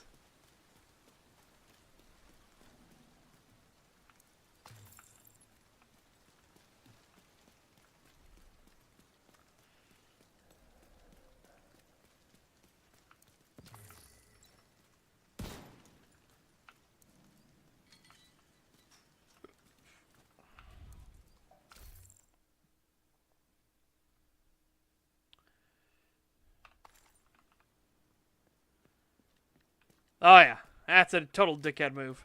But again, the hyenas are bad guys, so, you know.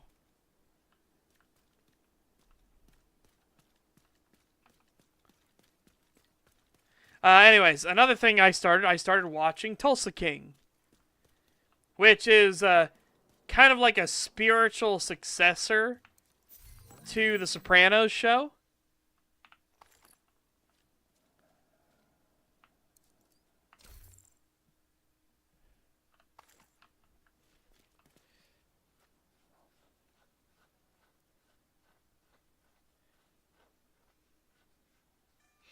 Move that.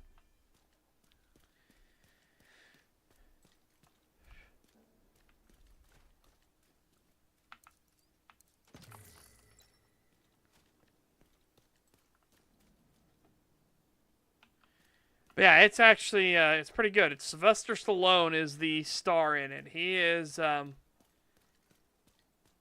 no, what's his first name? Manfredi's his last name.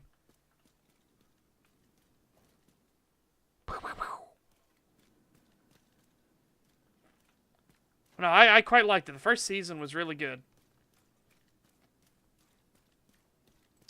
And basically the basic premise of Tulsa King is that he's a gangster, an actual like made man. He's a capo in this mafia. He was in prison for 25 years and he didn't say shit. He just kept his mouth shut the entire time, and he served his time. He was loyal to his family. He gets back And his family basically tells him, like, you know, we appreciate you. Now fuck off to Tulsa. And he's pissed.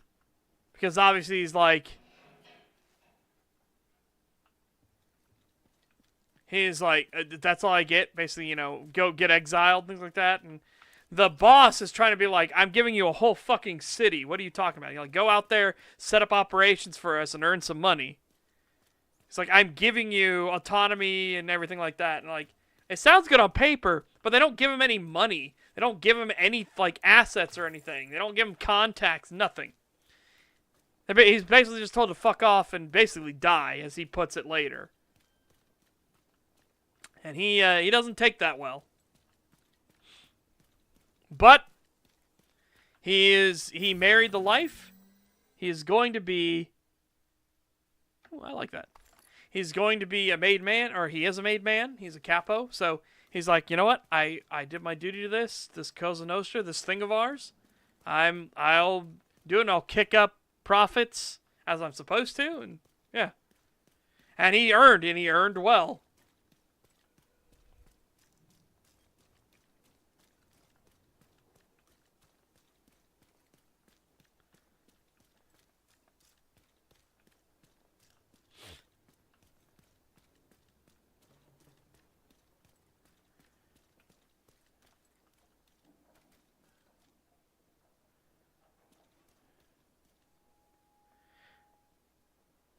I'd be like, for us, that will be my money after everything is said and done. Yeah. Well, that's eventually what it turns into, but, yeah. I'm pretty sure that was spinning before I got here. I'm pretty sure that paint can was breakdancing before I got to it.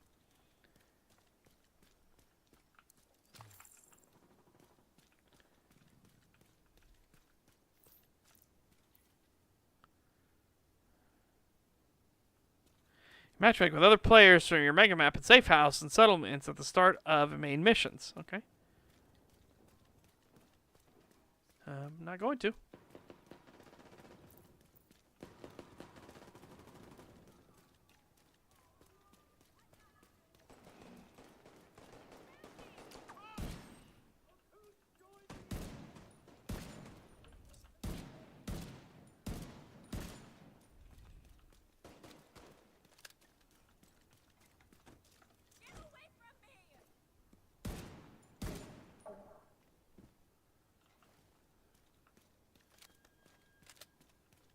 I can't believe it.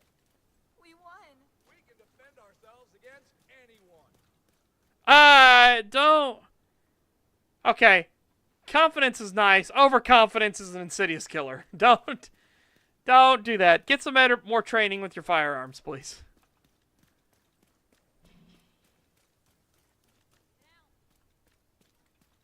Yeah, exactly. Sure you can.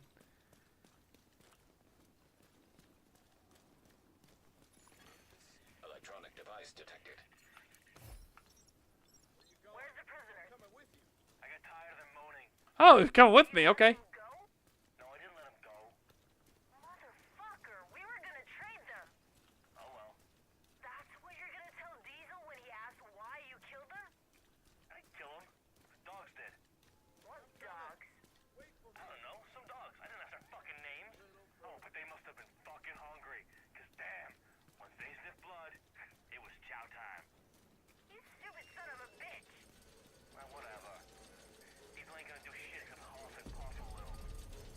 Coming up in the theater settlement. I feel like Diesel's gonna pull your guts out. Try to stay on our good side.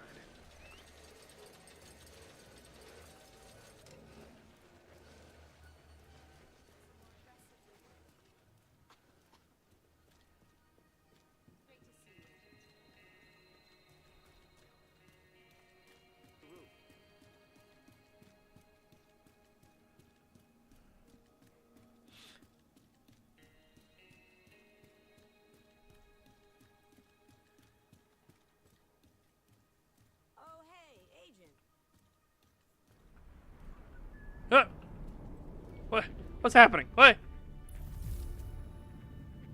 The theater settlement.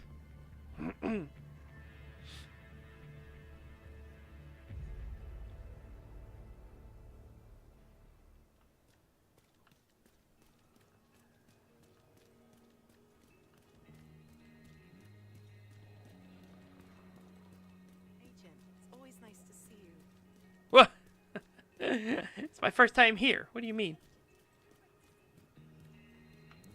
Well, I guess they mean agents in general, right?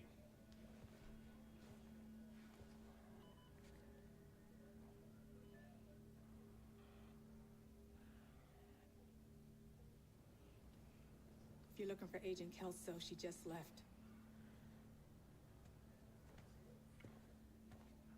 I should have gone with her. But I'd only slow her down.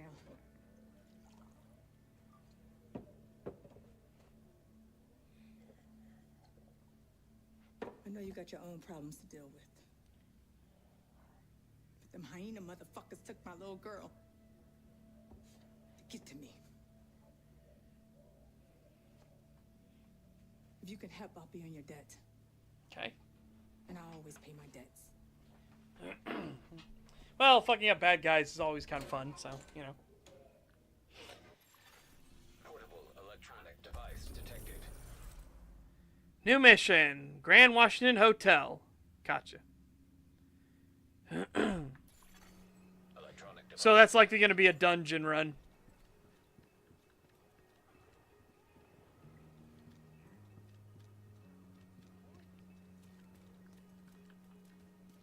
Looking good, Agent. The public space. Or the pubic space.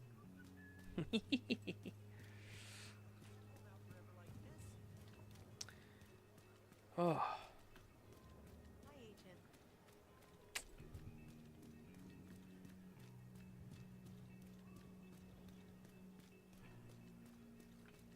You need it. I've got it. Come check it out. Okay. Ooh.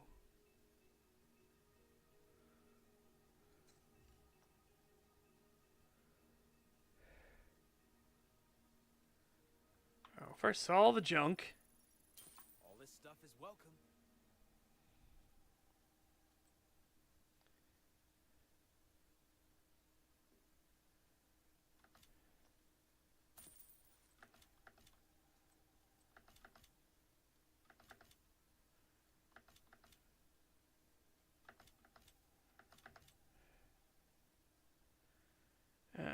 So this stuff. I know there's a way to break it down, but I can't remember how. Doing business with you. How you break things apart. You know?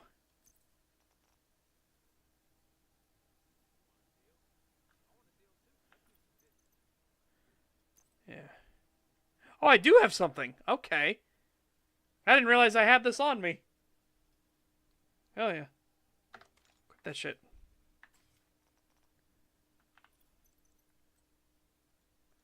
Yeah, I don't have anything for the slot or anything, but okay. Yeah, there we go. Get a scope for it.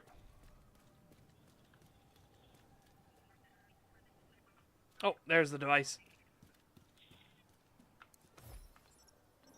Where'd you take him? Is he still alive? What's that? All I hear is some bitch that keeps yapping. This is the situation. I can hear your teeth grinding from across the room. About an hour from now, you'll be pissing yourself while pleading with me for a fix. Fuck off. We can wait until then. Or you can answer my questions and I'll give you what you need before you start embarrassing yourself. All right. Let me know if you change your mind. Wait. Damn you. Wait. We gave him to the council. I'm pretty sure they'll kill him. Fuck. Good dog. Here. Stash. Stash. Do I want to replace this? Not. I'm much more of an AR guy, but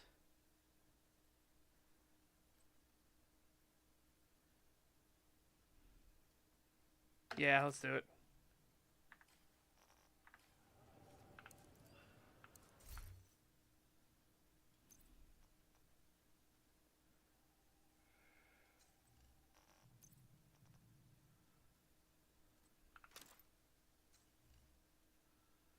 Okay. Oh yeah, shit. How many sidearms do we have on us? Oh, okay. Not anymore at the moment. I guess because I sold all the rest of them. Because they was junk.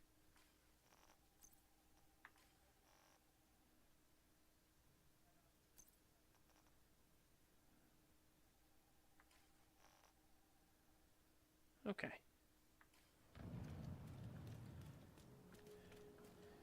Well, let's go ahead there, shall we? Or first, actually, let me go put my stuff in the air fryer and get some food ready to go. Be right back a momento, chat. BRB. Embrace the Kalashnikov. No! Be right back a moment.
this. Oh my god. You have items in your mailbox. Visit the stash. Alright, hold on. Oh, hang on. Wait, this too. Hold on. Deploy. Now we have the quick way up and down. Hell yeah. Mailbox?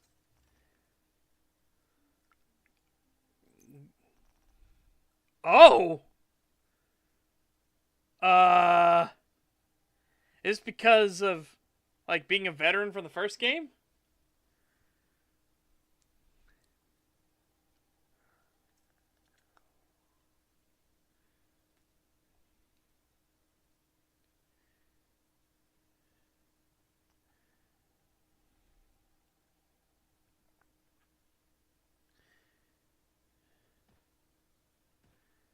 Oh, this is all my stuff.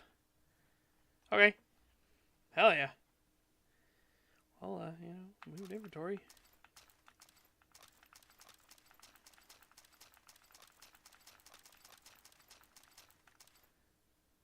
Okay. Right. Okay, now back to the mailbox again. Special deliveries. Exotic cash.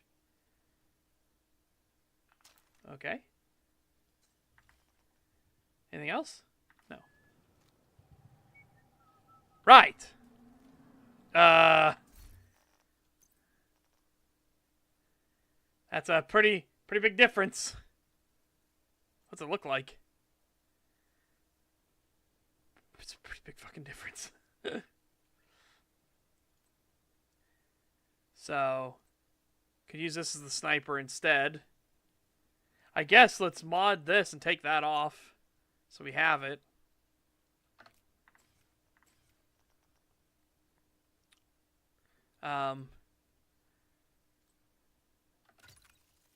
Oh fuck. Sorry. Equip that first. Now come in here. Equip that.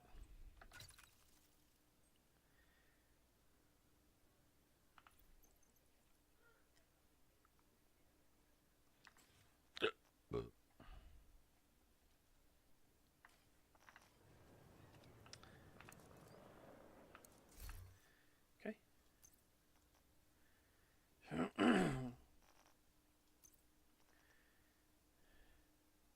I'll put these two up. Stash.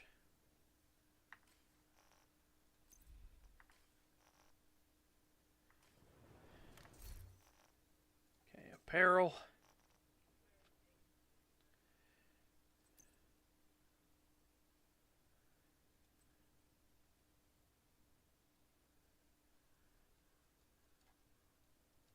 So one thing I saw in the store, I'm thinking about getting the Ranger stuff in the store.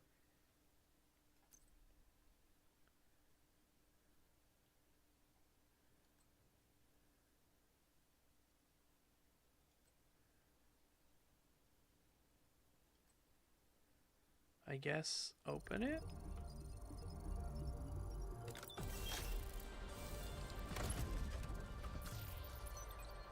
Reveal item. The zip neck vest. Okay, accept. It looks like we have 3 items here to get. Okay. Legacy apparel items.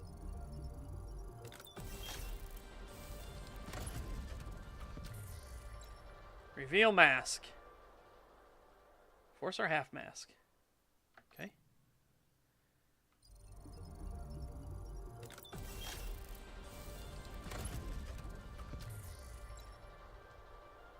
Hi, Statue. And Kratos has made responding to people look so easy. Oh, well, I guess it's nice. The face palm. Oh my god. Accept. Hell yeah. Right, purple item. Purple shoes! The Bastion boots. No, I don't like the little studs on them. But, you know. Here's what it is. Okay. So, anyways, the store here. There's the Rangers. Where are their pants at?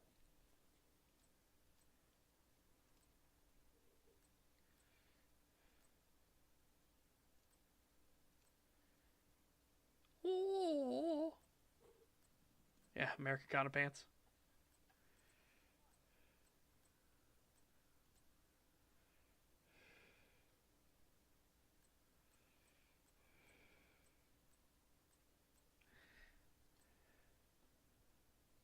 Paratrooper pants.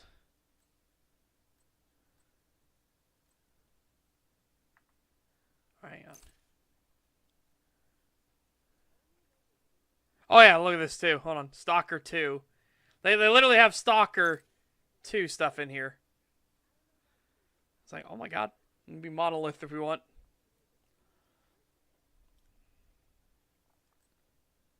Okay, but no, we want to come down here to DC Services, Park Ranger.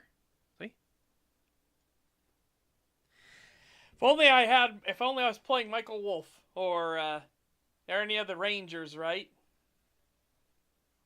This has been perfect. But no, we're playing Strithelfer. But I'm thinking about getting those pants.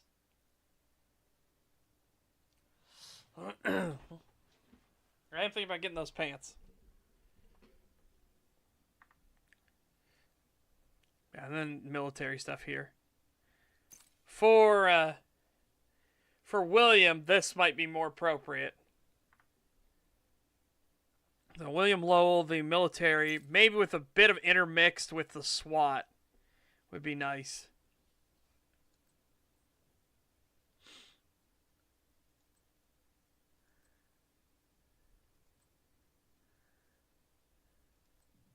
Oh, next is a shirt. That's tragic because of the vest.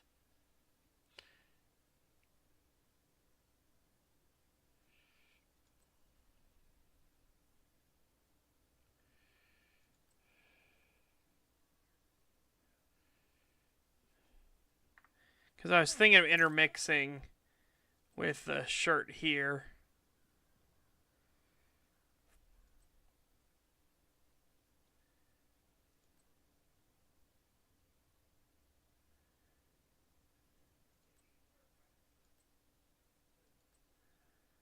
Those boots. I'm not a big fan of those boots. I like the boots I have better.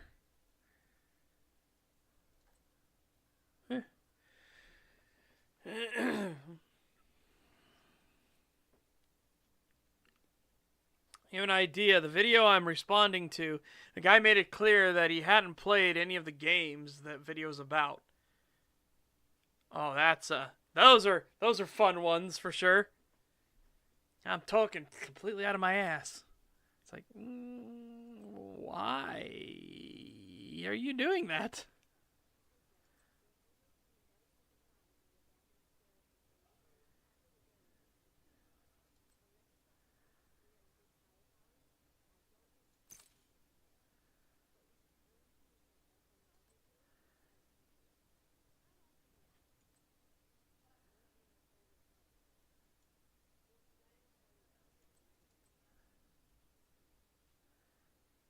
I thought it might be Marine Corps, but it's not. Sad.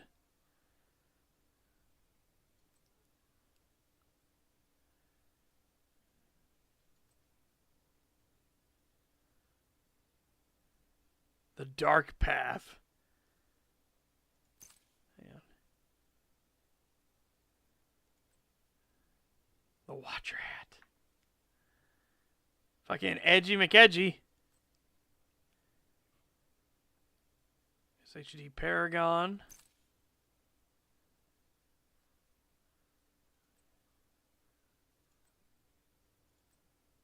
I assume the hood comes up if you're not wearing a hat.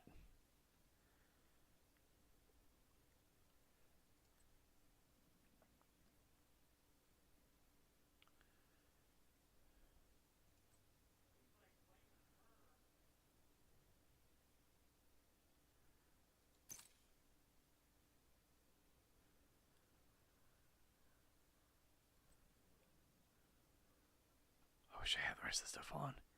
That looks like dress blues.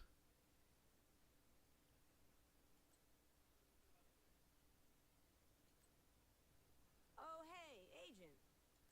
Oh, hey! Yeah, that looks more like Marine Corps Marpat. More like, not is.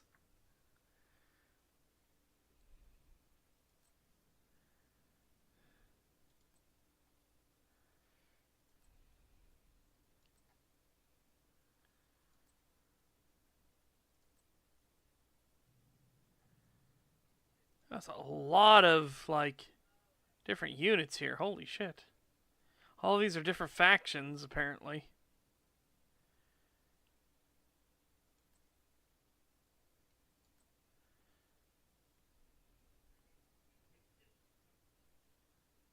Such free? What?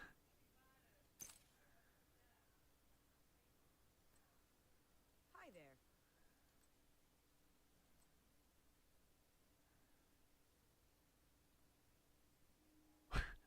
there. Okay. Whatever. Yep, no. Just fucking silliness. Got it.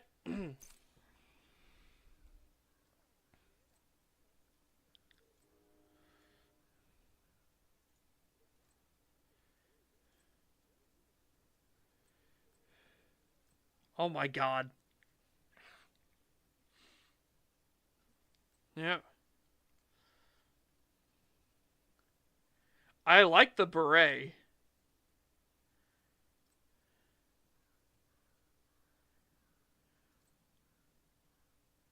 I might actually grab that beret.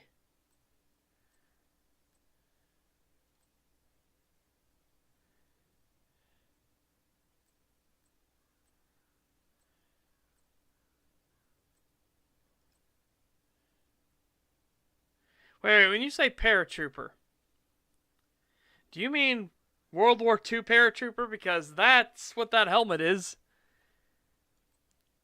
And if so,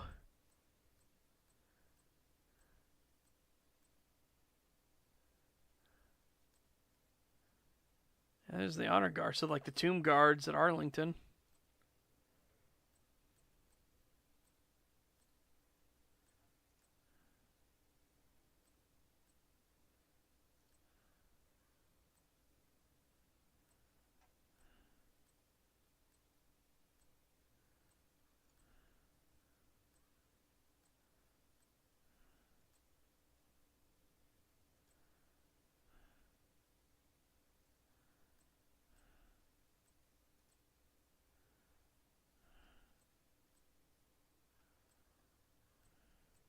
I wish I could just search paratrooper.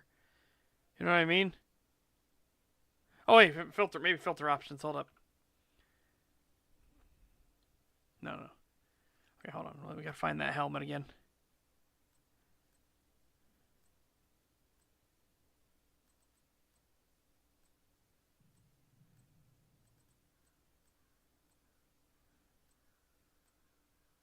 Okay, it was in purple. That's superior. Okay, so filter, superior.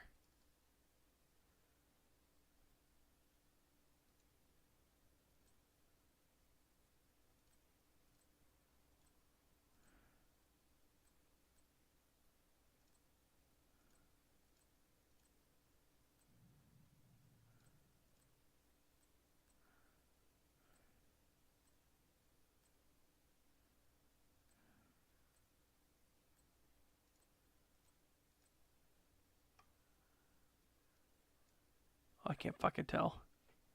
I can't fucking tell because of this stuff. Yeah, I can't tell.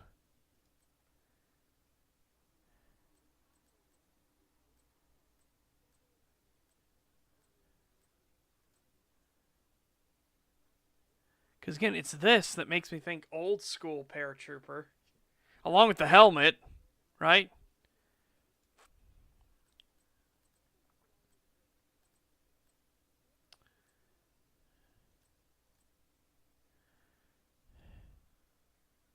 I think it's just like a combination of like old with newer.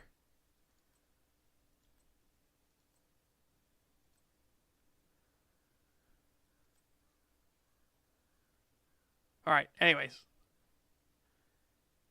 so we saw the beret, which is what I kind of want to get. Um, filter options.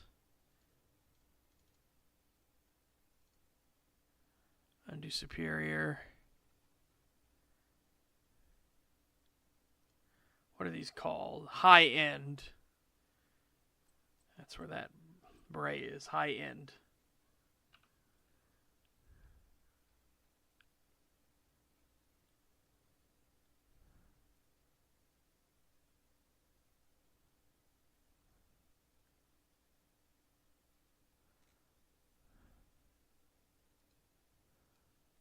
I mean,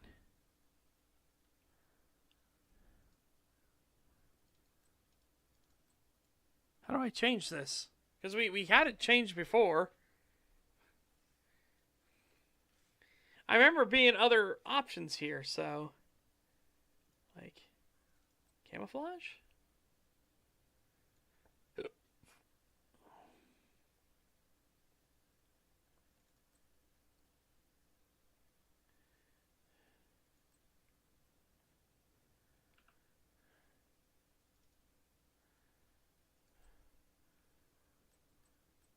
Oh, now it worked. We just had to be in a different category first. Okay.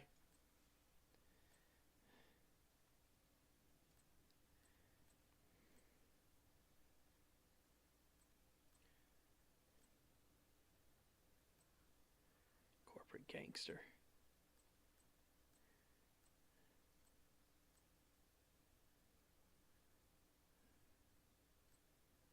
I do like that grizzly, actually.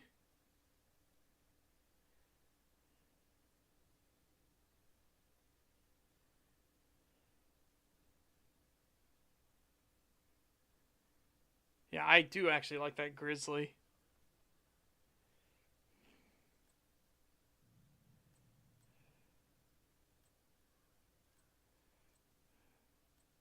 I don't mind a bit of grunge on my stuff, especially given the situation we're in. You know?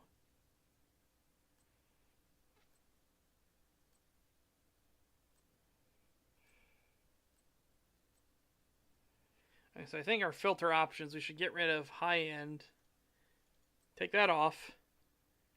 Camouflage on instead. Yeah, because look, here's their JTF shirt is different.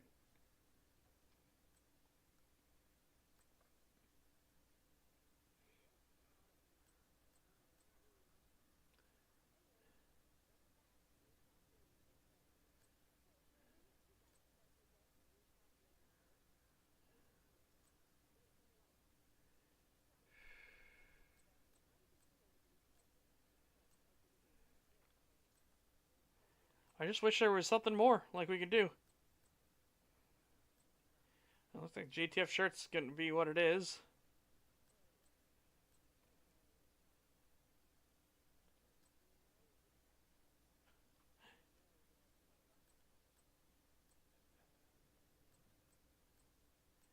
Do you not have any... Oh my god, what? Oh, that's some weird fucking glasses.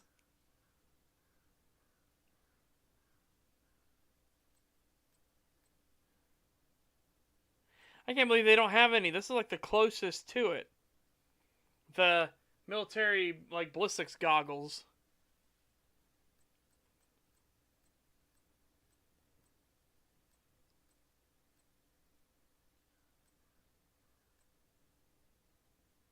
It's very strange.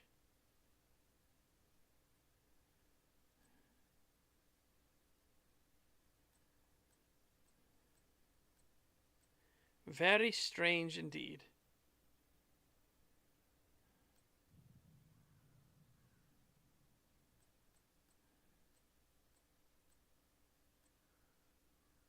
Okay, no, we'll ignore those. How about some good face masks?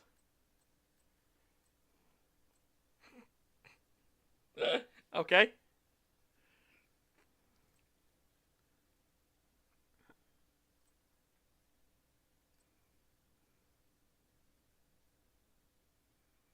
That's funny. That kind of has more of the ballistic goggles thing, but not what we want.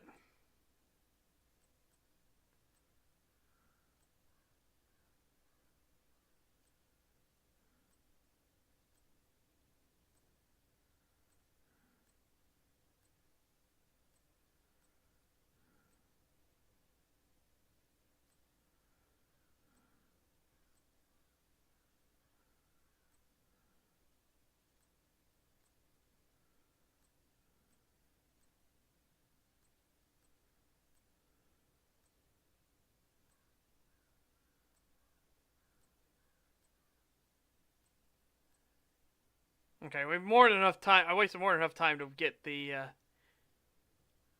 See, they have the ballistic goggles here, but they have the mask with it. Damn it! Damn it! Damn you! Damn you all! I just want the goggles. I just want the goggles themselves. Oh, you bastards.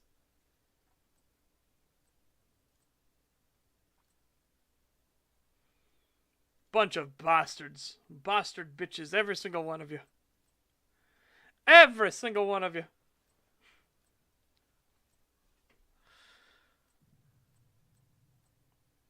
Alright, like I said, I wasted enough time. I'm gonna go get my stuff out of the air fryer now.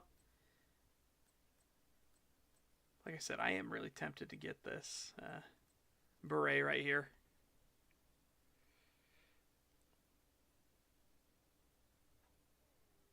Anyways.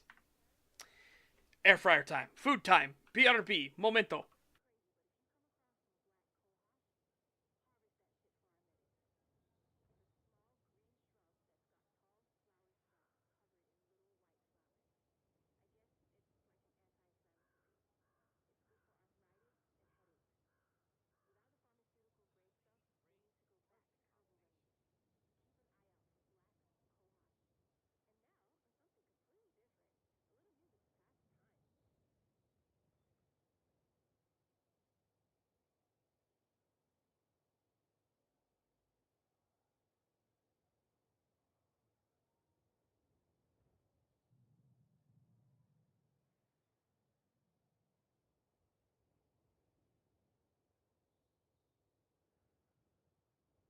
Okay.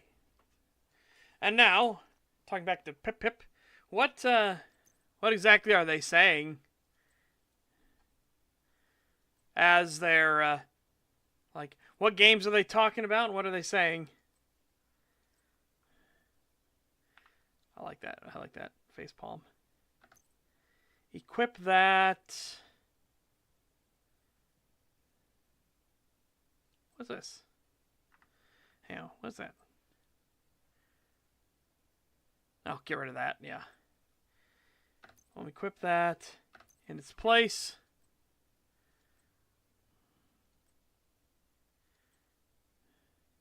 Equip you. Where the binocs? Where the jumping jacks were. Okay.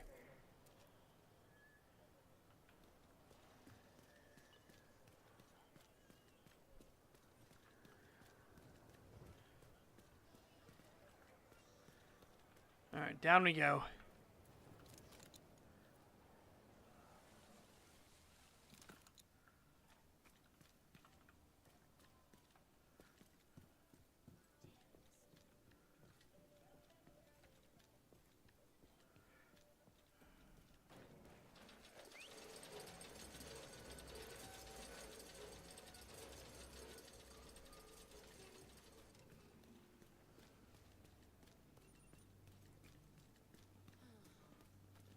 Hello, Agent. Patrolling, returning the food. Yeah, yeah.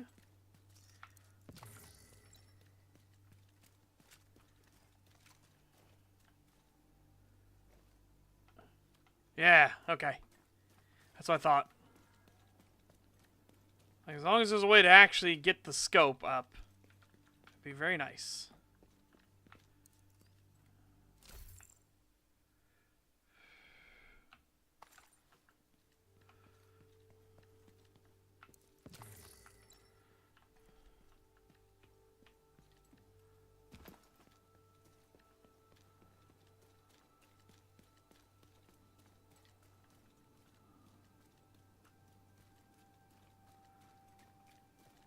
Suspicious. Hold on.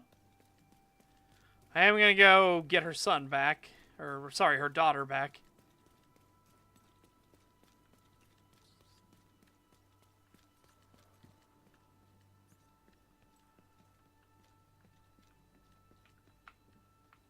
What? Inventory full.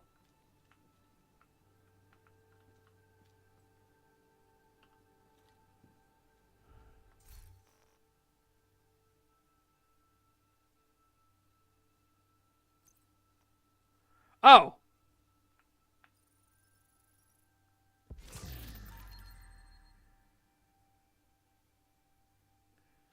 That's pretty nice. Inventory full of what? Oh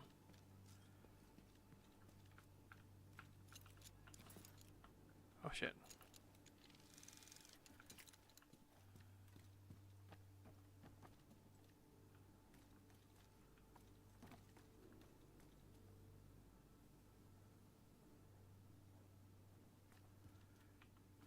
I might be able to get up to the roof, but I guess not.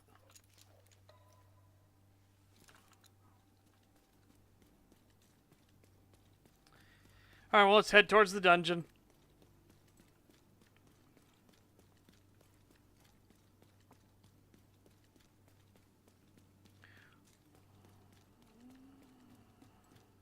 Yeah, I was gonna say something surely's down here.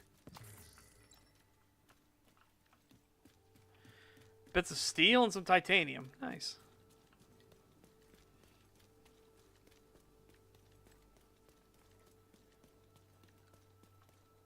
Grand Washington Hotel. Story. Enemy level 2. Okay.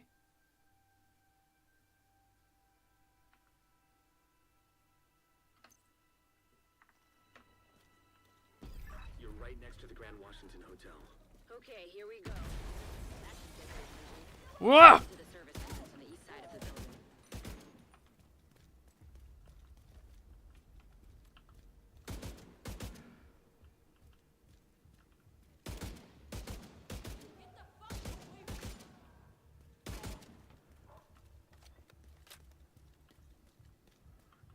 Stop them, at least. This one's a difficult rifle to use.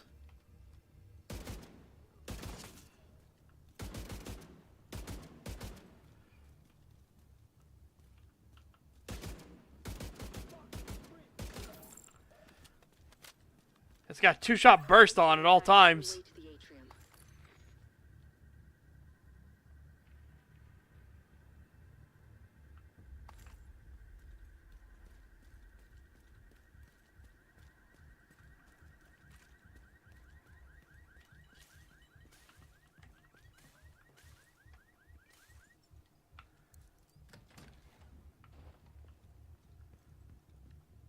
Again, what is this inventory for?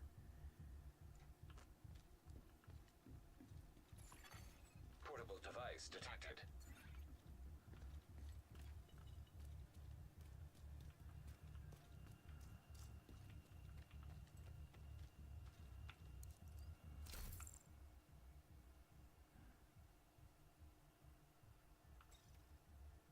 Yeah, might as well. Some better armor.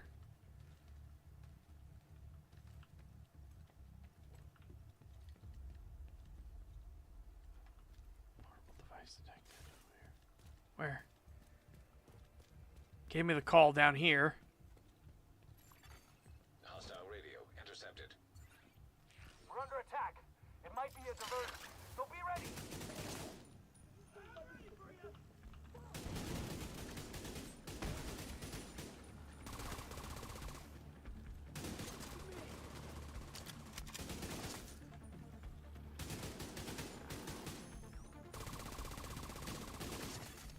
Hostile radio intercepted. I'm heading upstairs to the hostage. Everybody, get to the atrium. Shit. Saint's here. The who now? Hyena big shot. Real unpleasant. We need to kill this asshole.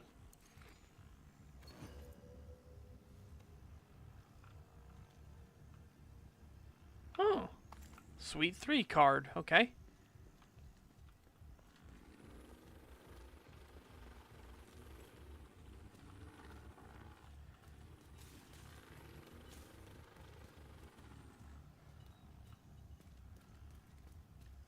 You gave me an alert that there's a portable device, but I haven't seen one. I feel like we're getting too far away from where it would be.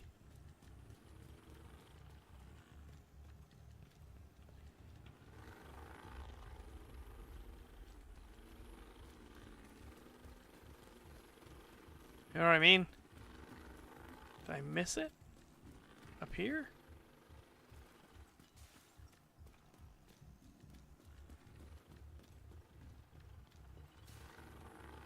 Oh, and I think it's outside. Do you see?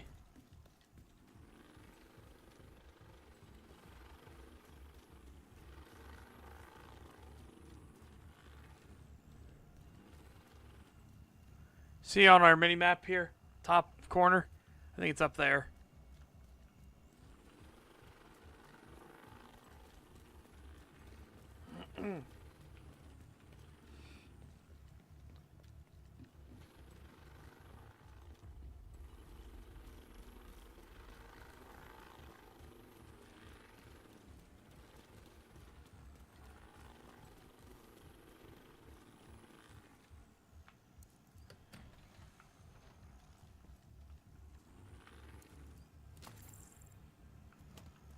Oh, it's just ammo? That's just the ammo box? Okay.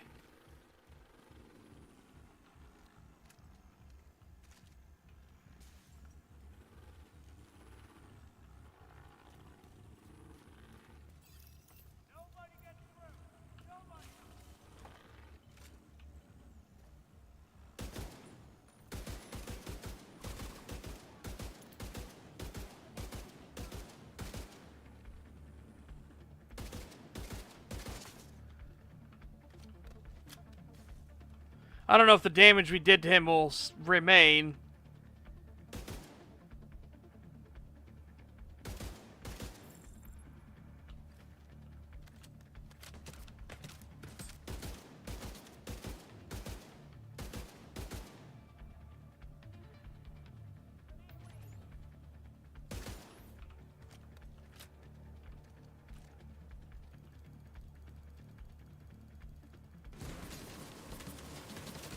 Woo!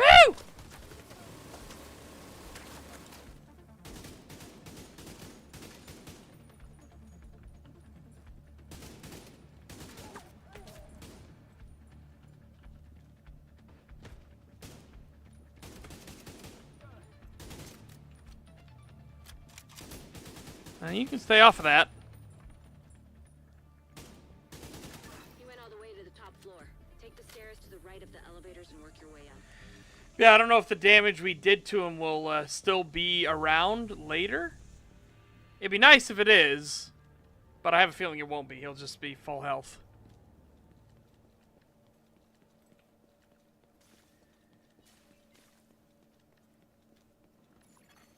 Electronic device detected. Mark 16, eh?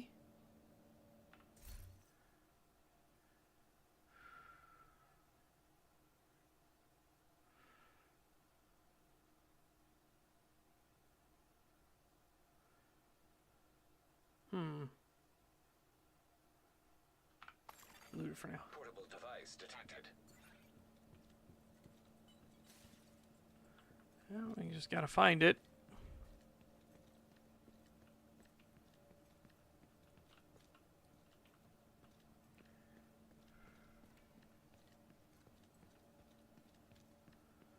Yeah, so above us on that one, above us on that one, above us on that one. Making sure there's nothing. Okay. Down.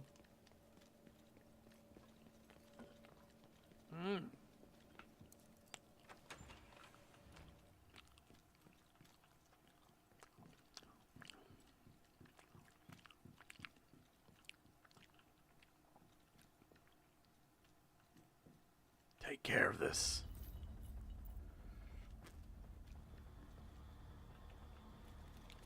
Oh, nice.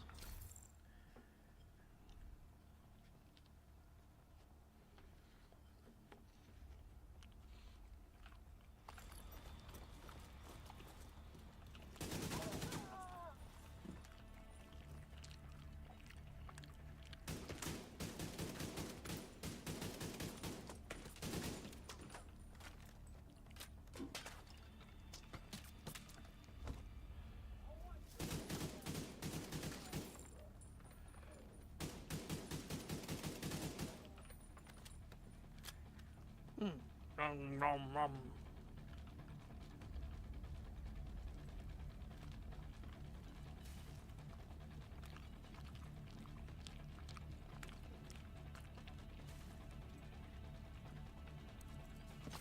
Whoa! Excuse me.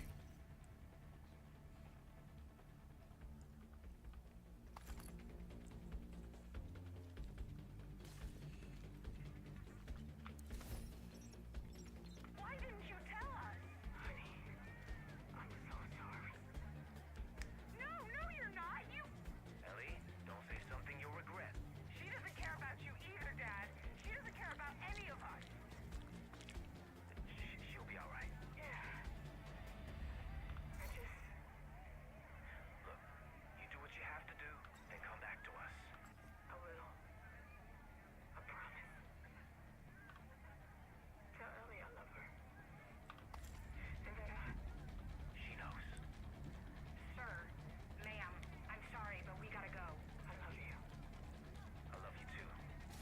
Godspeed.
Yeah, cleaning up and taking care of business. Wow. Bunch of sick assholes here. But again, they make clear time and time again that the hyenas are, you know, bad people.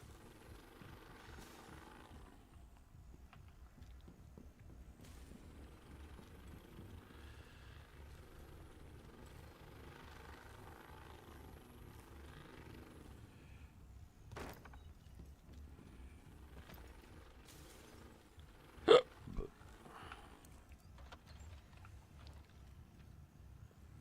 just found an ammo stockpile. I'm gonna detonate it.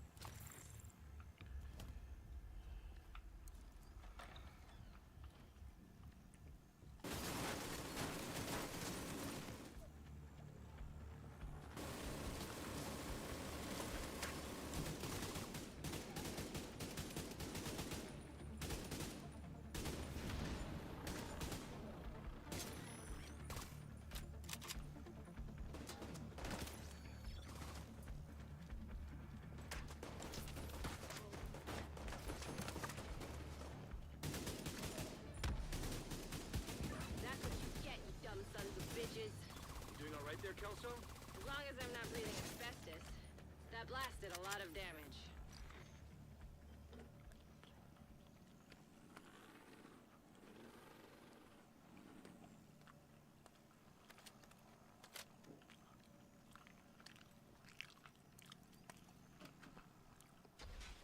Answer the question, probably, yeah. There's probably asbestos in there.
Okay. We got a key for Suite 3. And I don't know if we've gotten to the point where we can actually use it yet, you know?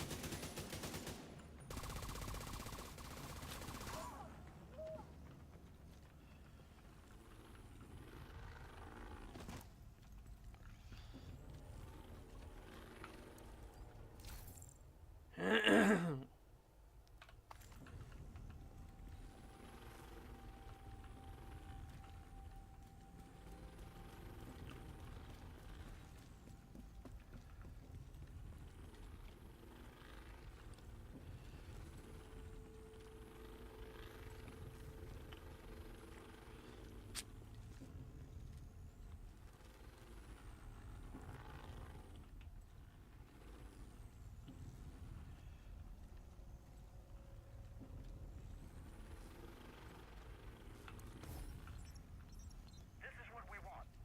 There's none better now that we lost Kieran. I'm sure there are. They're just not willing. Can't say I am either. You've led troops in battle. Look at that RPM. Jesus Christ. It's a world of difference, Thomas. War is about killing. This is about living. I know how to set up an ambush or call in an airstrike, but I know nothing about farming and power generation and what have you. Others do. But we need someone to keep us together, Odessa. Keep us focused. Oh. Don't give me that look. What look? That we're lost without you look. I'm on the roof, holding for backup. I have eyes on you, Kelso. You see Saint? I don't know what he looks like, but there are plenty of hostiles up there. Not for long.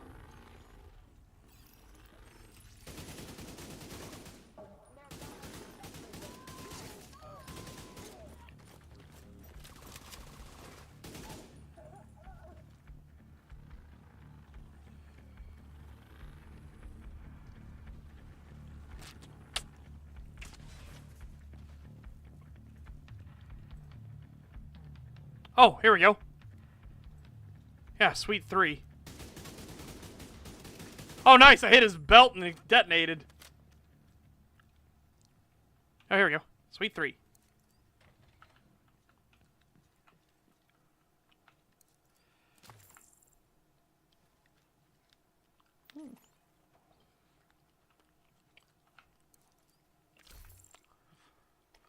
Ooh.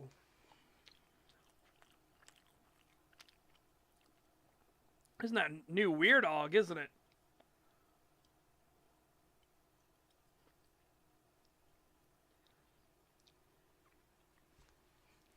I'll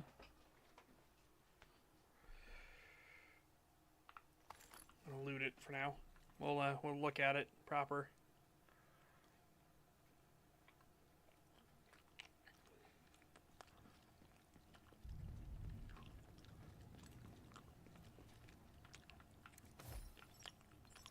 So what's our situation? Give it to me straight. I don't want any of this mamby-pamby bullshit people have been feeding me about what's going on. Mr. President, it's bad. Whoever planned this timed it perfectly. We've already got outbreaks in 22 cities domestically and 14 internationally, and the reports are still coming in. Do we have any idea who's responsible? Or is this a natural outbreak? Negative on that, sir. DCD has just confirmed the pathogen is a smallpox variant. There's no way that got loose where it did, when it did, without some help. So who was it? Moscow? Beijing? They've got problems of their own, sir. The truth is we don't know. We just don't know. I know who it was. Well, again, if you played Division 1, you know who did it.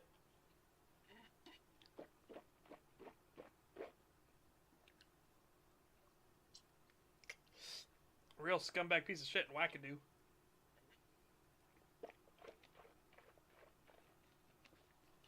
Sorry, I had to...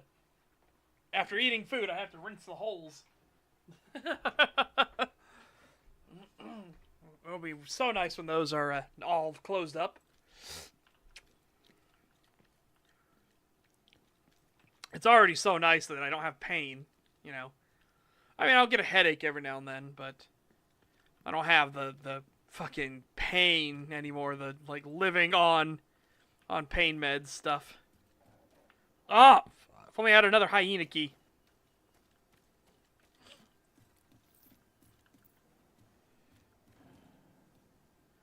Warning, no respawn zone.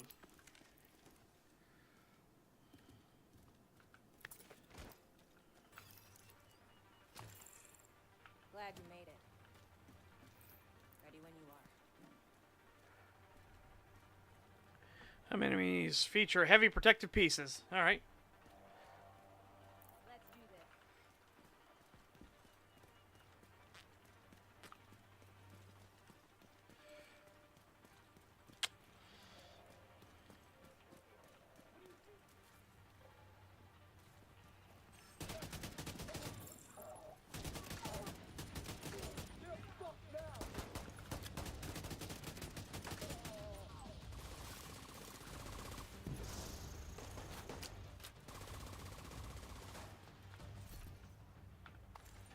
Yeah, just...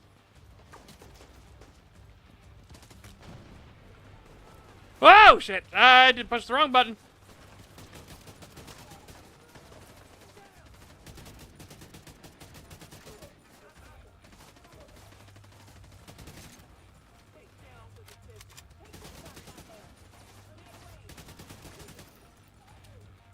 There he is.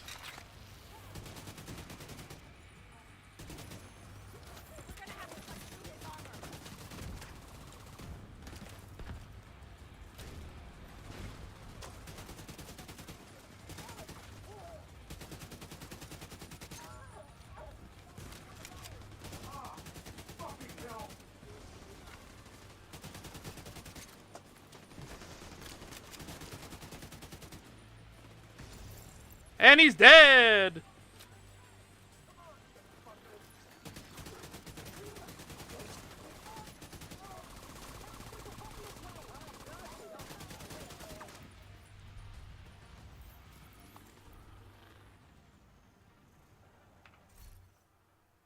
Alright.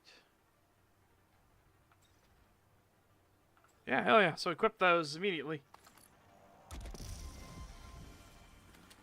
Season pass, level up. Okay.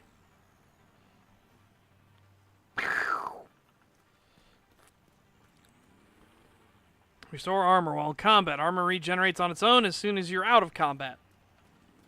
Or have, you know, a regeneration thing, which I do. Just junk.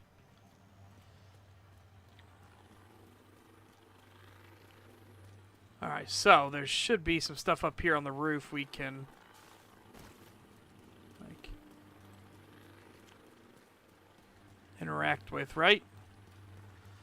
I'm pretty sure there's a couple...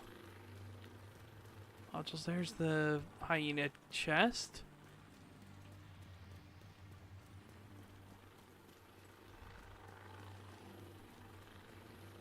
Guess not.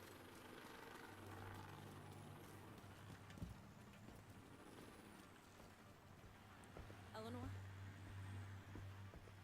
Your mom sent us to bring you home. Are you hurt? Who are you? What's going on? She's in shock. I'll bring her down when she's fit to move. Let's meet at the theater later. Alright.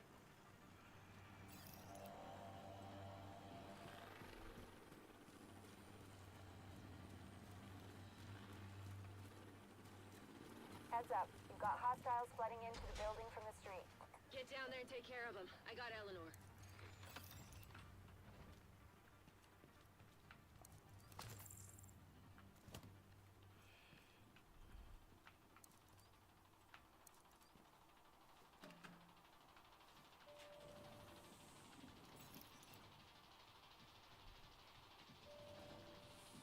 I feel like this is a smart idea, taking an elevator in a war zone.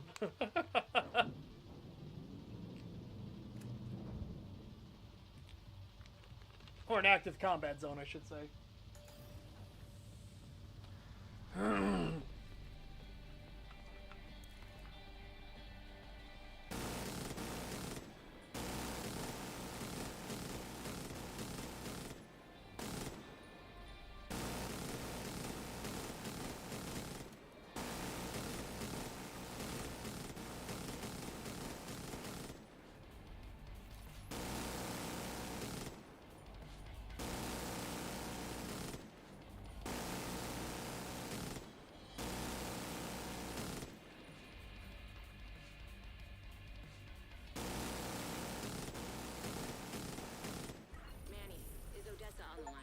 patch her in.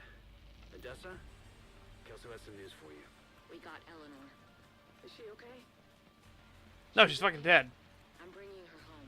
Otherwise, why would we call you in that manner?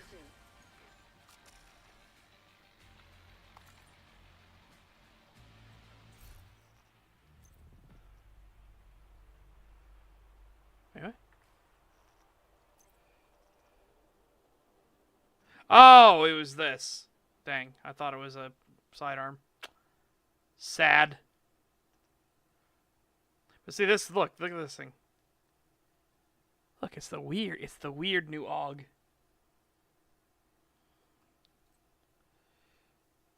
Alright. Mark as junk. Mark as junk.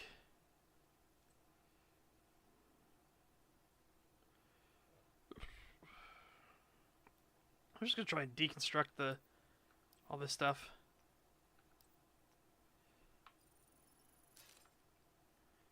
Yeah. Alright. We've got some new footage of the hyenas. Might help you make more sense of them. Field proficiency cache. Okay. Step back.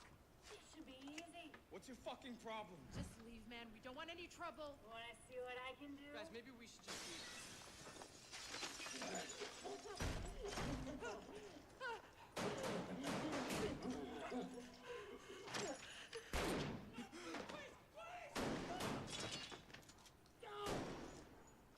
No fucking way.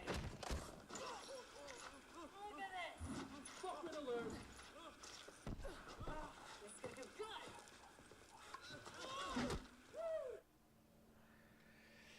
Okay. There's a cache in your inventory. Open to expand and improve your equipment. Oh. Okay.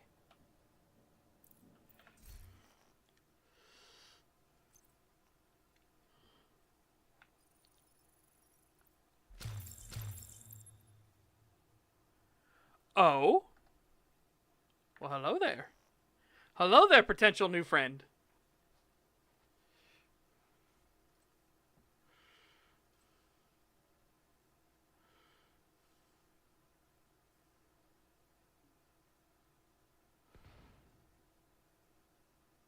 I do really like the 416. I just like the looks of it.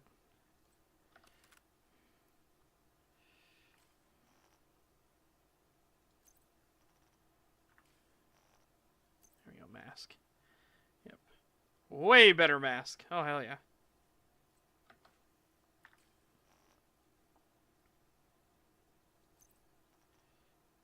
Obviously, we can't put these on because we're not high enough level yet. But yeah. That's a great idea. Yep, using elevators in active combat zones. Great idea. Never not a bad idea. So I only have that. I don't have anything here. Don't have anything here. Everything here. Alright. Doesn't matter because I like the 416.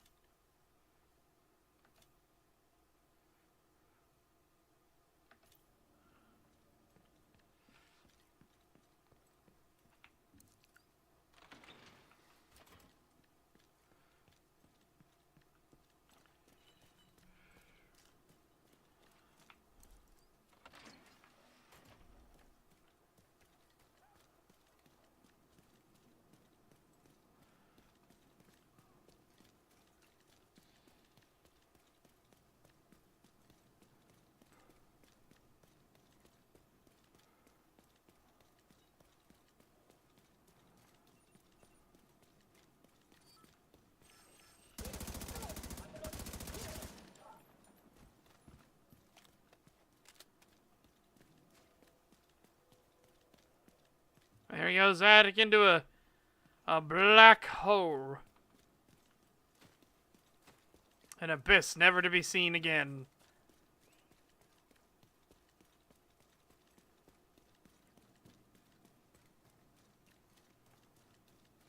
Don't you know who I am? I'm the Juggernaut, bitch.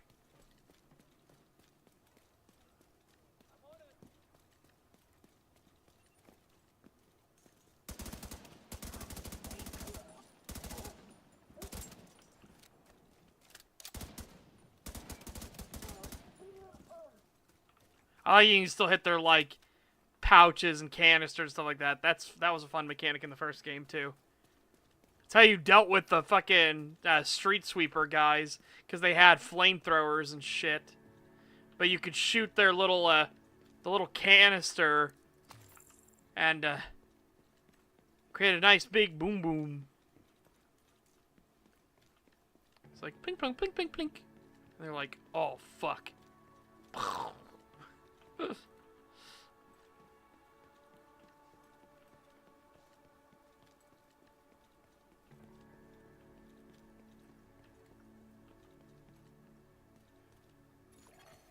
Object of interest detected. Oh?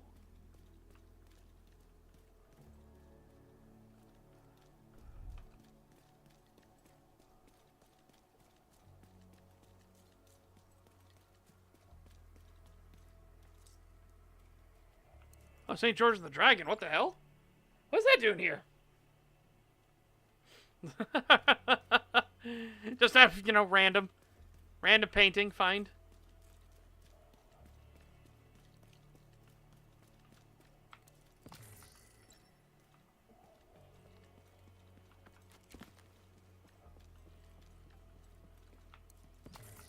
Take that back to be used at the White House. High velocity rounds, nice.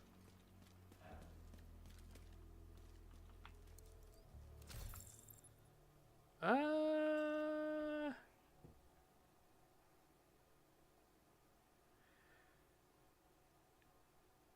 guess it'd be a more critical hit chance. Yeah. I'm gonna put that on.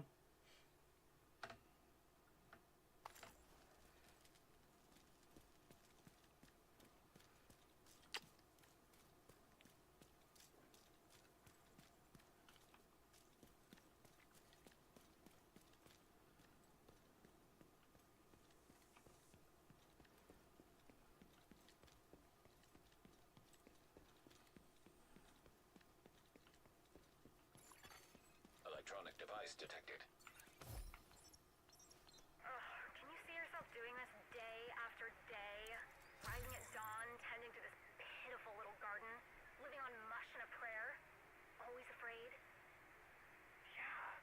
I never thought it'd be this much work just to survive. That's what I'm saying. The hyenas just take what they want when they want. We're fucked anyway. I just want some fun going out. And what is your idea of fun? Maybe it's threatening to shoot a kid in the face. When her one surviving parent refuses to give you their last can of food. No! Or maybe you just like bashing heads in with a baseball bat. While the next poor fucker in line begs for mercy. That's who the hyenas are. But hey, go. I won't stop you. And I also won't hesitate to pull the trigger if I see you running with them. I guess we'll stay. Dude, no. No. You shouldn't have stopped them from leaving. Those are the quitter disease, like, when it comes to, like, survival situations. You gotta fucking... Those are the people that are like, no. They actually, like, had that thought process of, why don't we, you know, we're all gonna die anyways, why don't we just have some fun and fuck around and do everything? It's like, yeah, no. Wait, how do I change my bullets? I don't want to use the high velocity rounds. How doth one change munitions?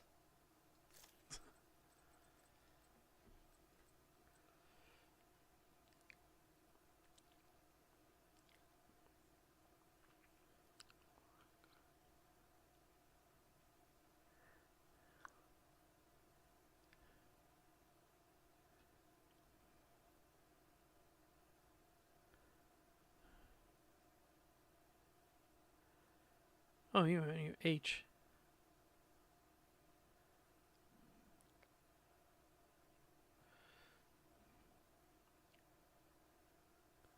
Go rogue.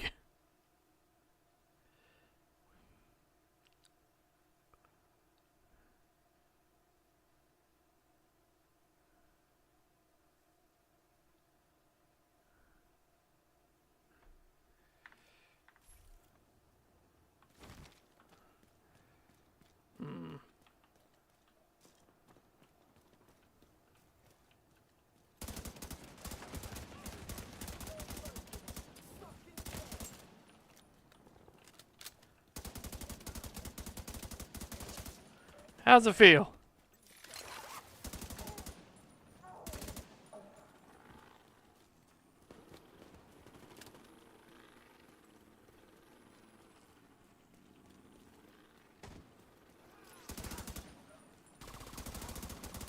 Ah, I thought I was going to get it in time. I did not.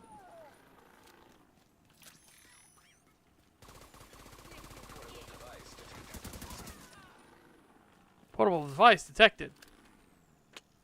Yep. Question is, how do we get up there? Oh! Hello there! Ah! I banished them to the void. They shall nay return.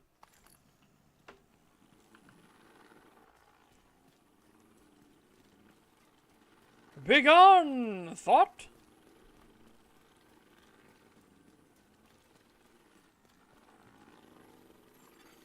Electronic device detected. You gotta lay off that crap, Peter. Look around you, for God's sake. I am. Do you know what I see? What? Nothing. Endless days of nothing. It's all gone.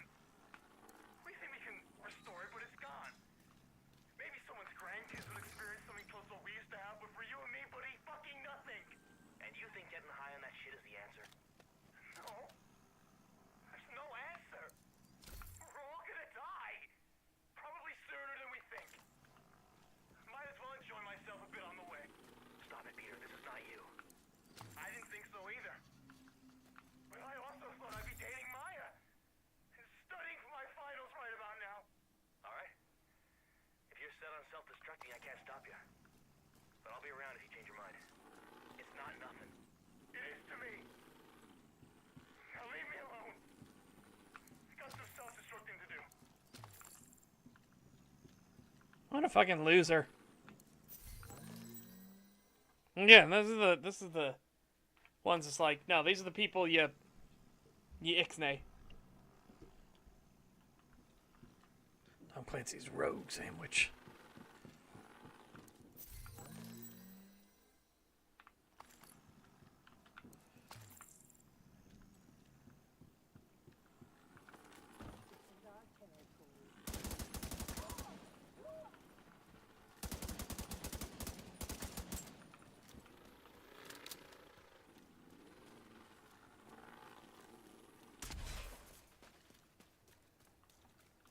So how in the fuck do I get up there then to get that?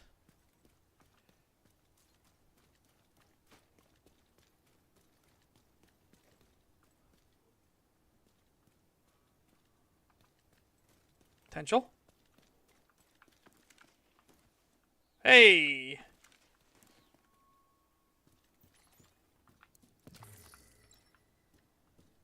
Alright, there you are. They're running. Not fast enough. I don't know. They're hauling ass. No way they can outrun Sherry. She's a fucking puma. That's one tired-looking puma. She's usually faster. Oh, I can't watch this anymore. And they're liable to get away. Hand me my rifle. Shoot the dude. The girl will try to help him, and you'll be able to back her too. Oh, what a bitch! She just left him there. Yeah. I feel a little bad for this guy. First he gets shot and he gets fucking backstabbed. Wow. Wow. Wow. Remember, if you need any moral justification to get rid of the jackals, welcome. Or the hyenas. Trust me, they've made sure you know well and truly that these guys are irredeemable.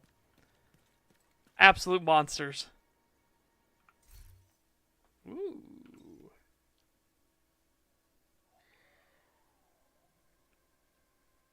That would give me the full set. But that 22 HP per second's really fucking nice. Same with the skill tier. But full set. Yeah, we're gonna equip it full set.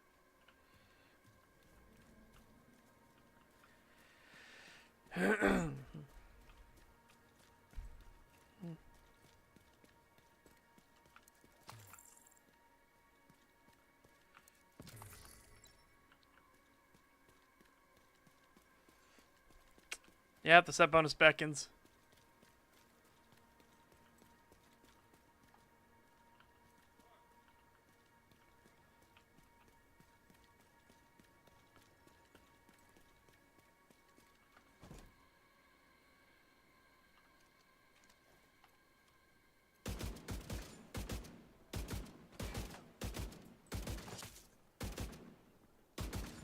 There we go. I was trying to hit their pack too.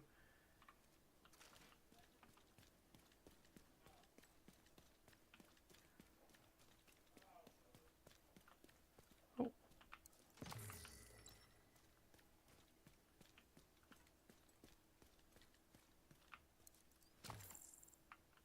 Give us some love.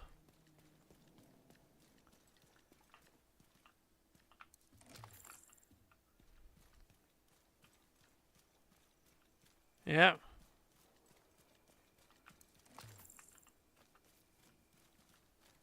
Well, I had this. The item had worse armor, but again, regen of armor, and it had skill tier up, which is both really good. But the set bonus of increased crit damage after the set has already given me a bunch of crit chance bonuses is like, that's pretty fucking good.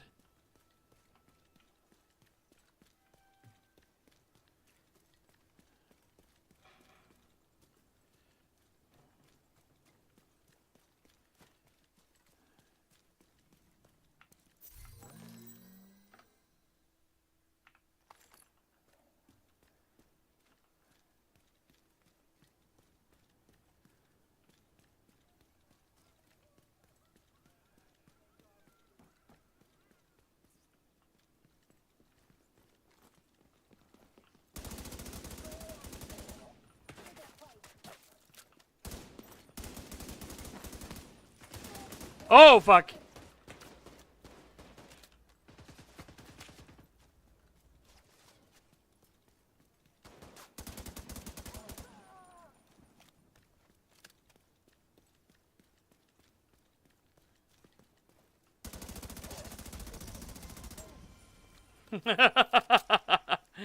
It's like, brrr, making sure he's gone. And he's out of there.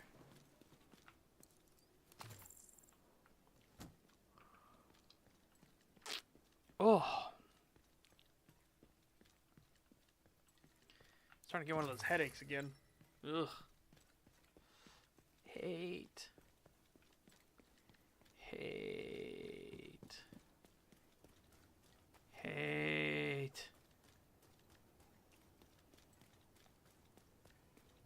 Let the hate flow through me.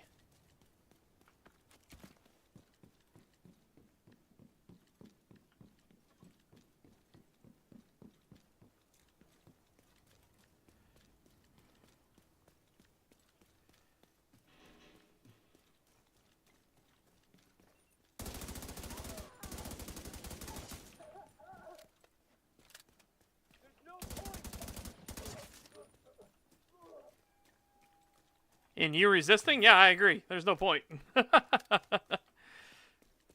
Hey, oh! Oh, fuck!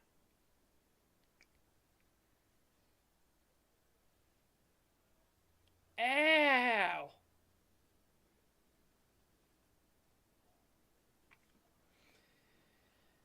Ow, that was a nice, really sharp headache. Ow! Ugh!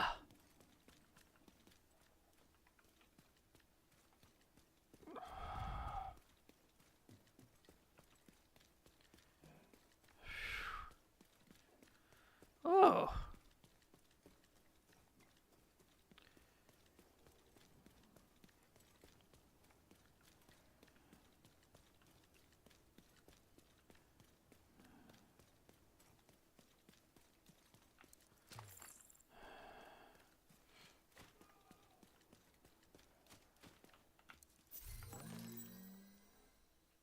Oh.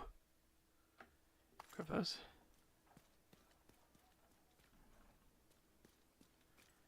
Oh, who fucking knows? There's always just too much stuff to do.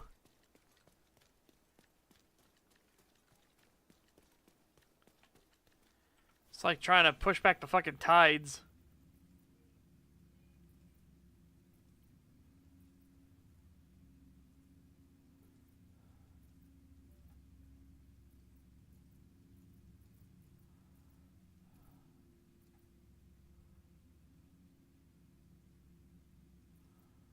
Yeah, I don't really care about the dead zone, the dark zones. I was never big into the PvP in this game. Again, the BR mode was the exception because it was actually really well done.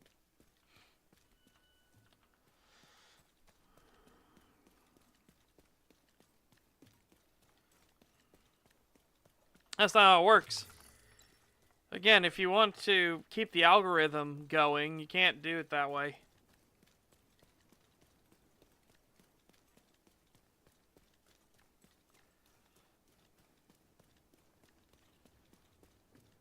YouTube's algorithm system is mad fucked.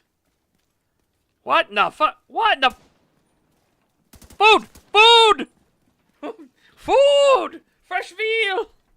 Food! Okay. Well, we don't have a mechanic to apparently harvest it, but no, we're gonna pretend we harvested it. Holy shit!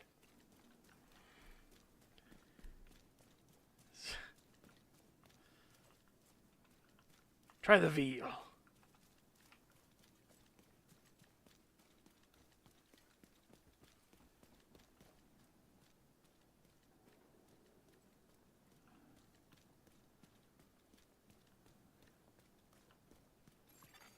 Priority item detected. Priority item? Crystal skull, relic from one of the museums in DC. What the fuck? Okay. I guess we can return the items to the museum.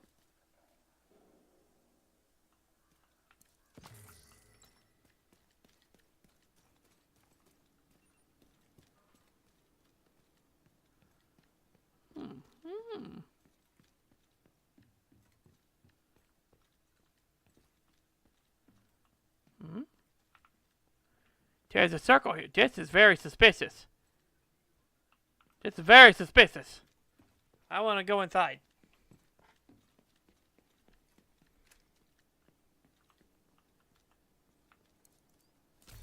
Oh, yeah. It would be pretty fucking awesome. Oh, look at that. Repair skills, skill duration, skill haste.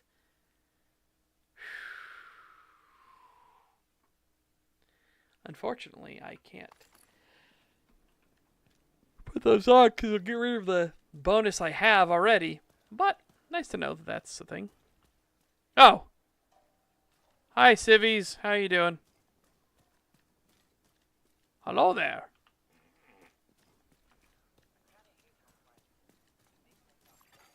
Portable device detected. Underground. Motherfucker. I can't get in there.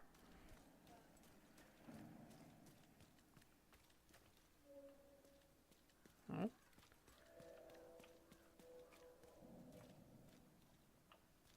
Okay. I'll follow where you're leading.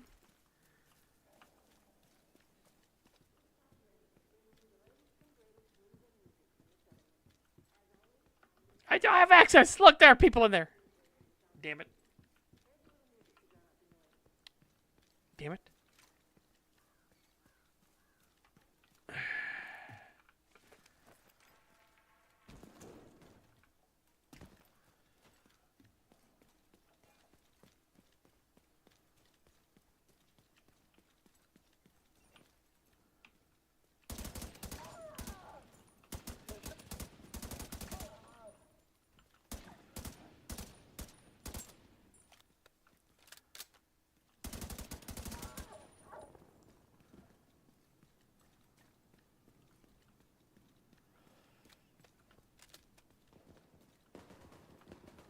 Oh, I hear a big gun battle going.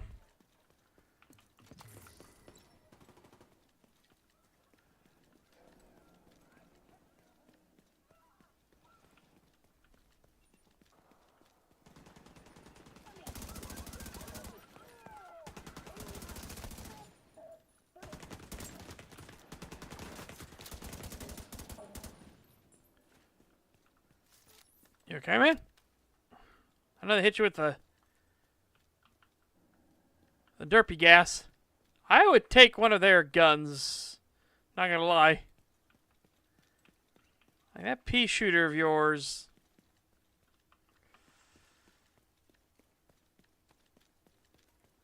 Against these wackadoos. You know, just an option.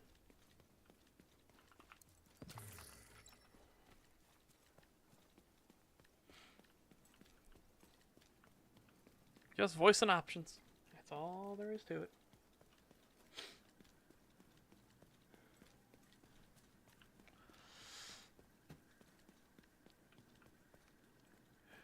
Oh, rat! Ratto!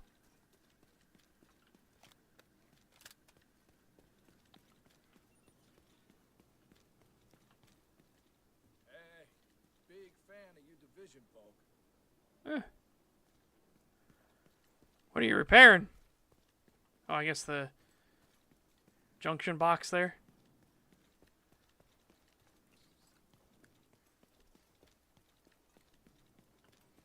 Why are all the cars SUVs? They're not all SUVs. See?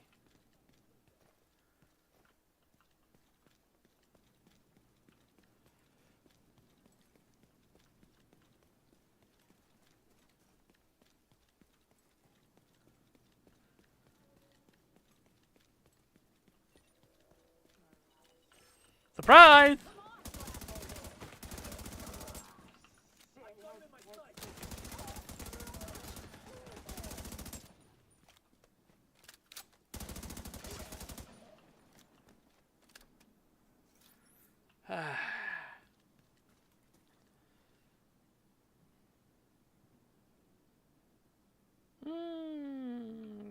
Instructed.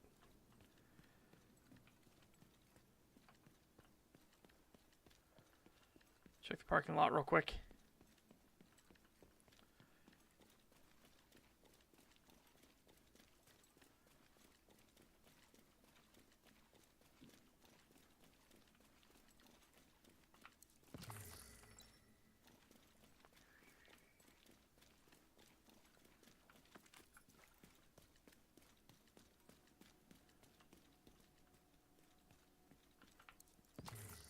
Oh, probably. They are mentally deranged after all.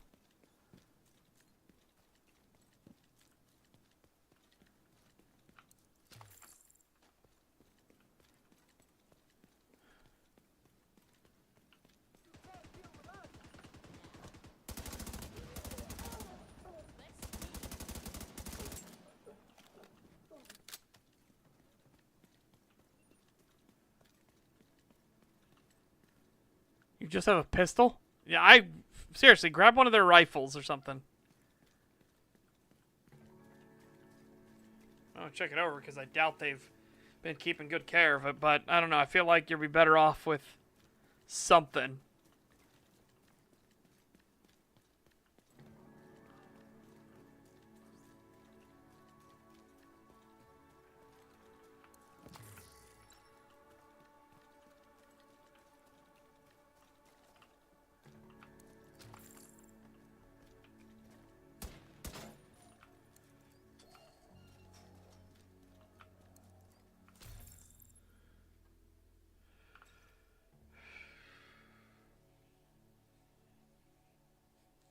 Ooh, hazard protection.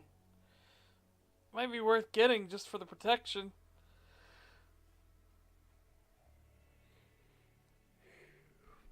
I'm gonna do that.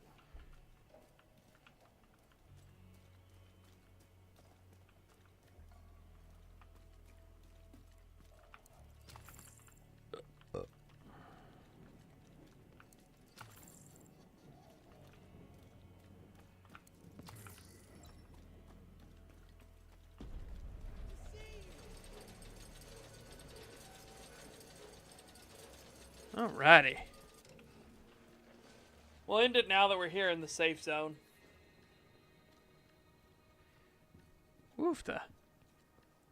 Alright, Chad, I haven't decided what we're gonna do for Saturday Showtime. I'm not sure yet. I gotta think on it. Ugh. In the meantime, though, quit game. There it is. Hope you guys take care. Have a fantastic day. Stay safe and healthy. Get fit, get ripped, and I will see you back here tomorrow.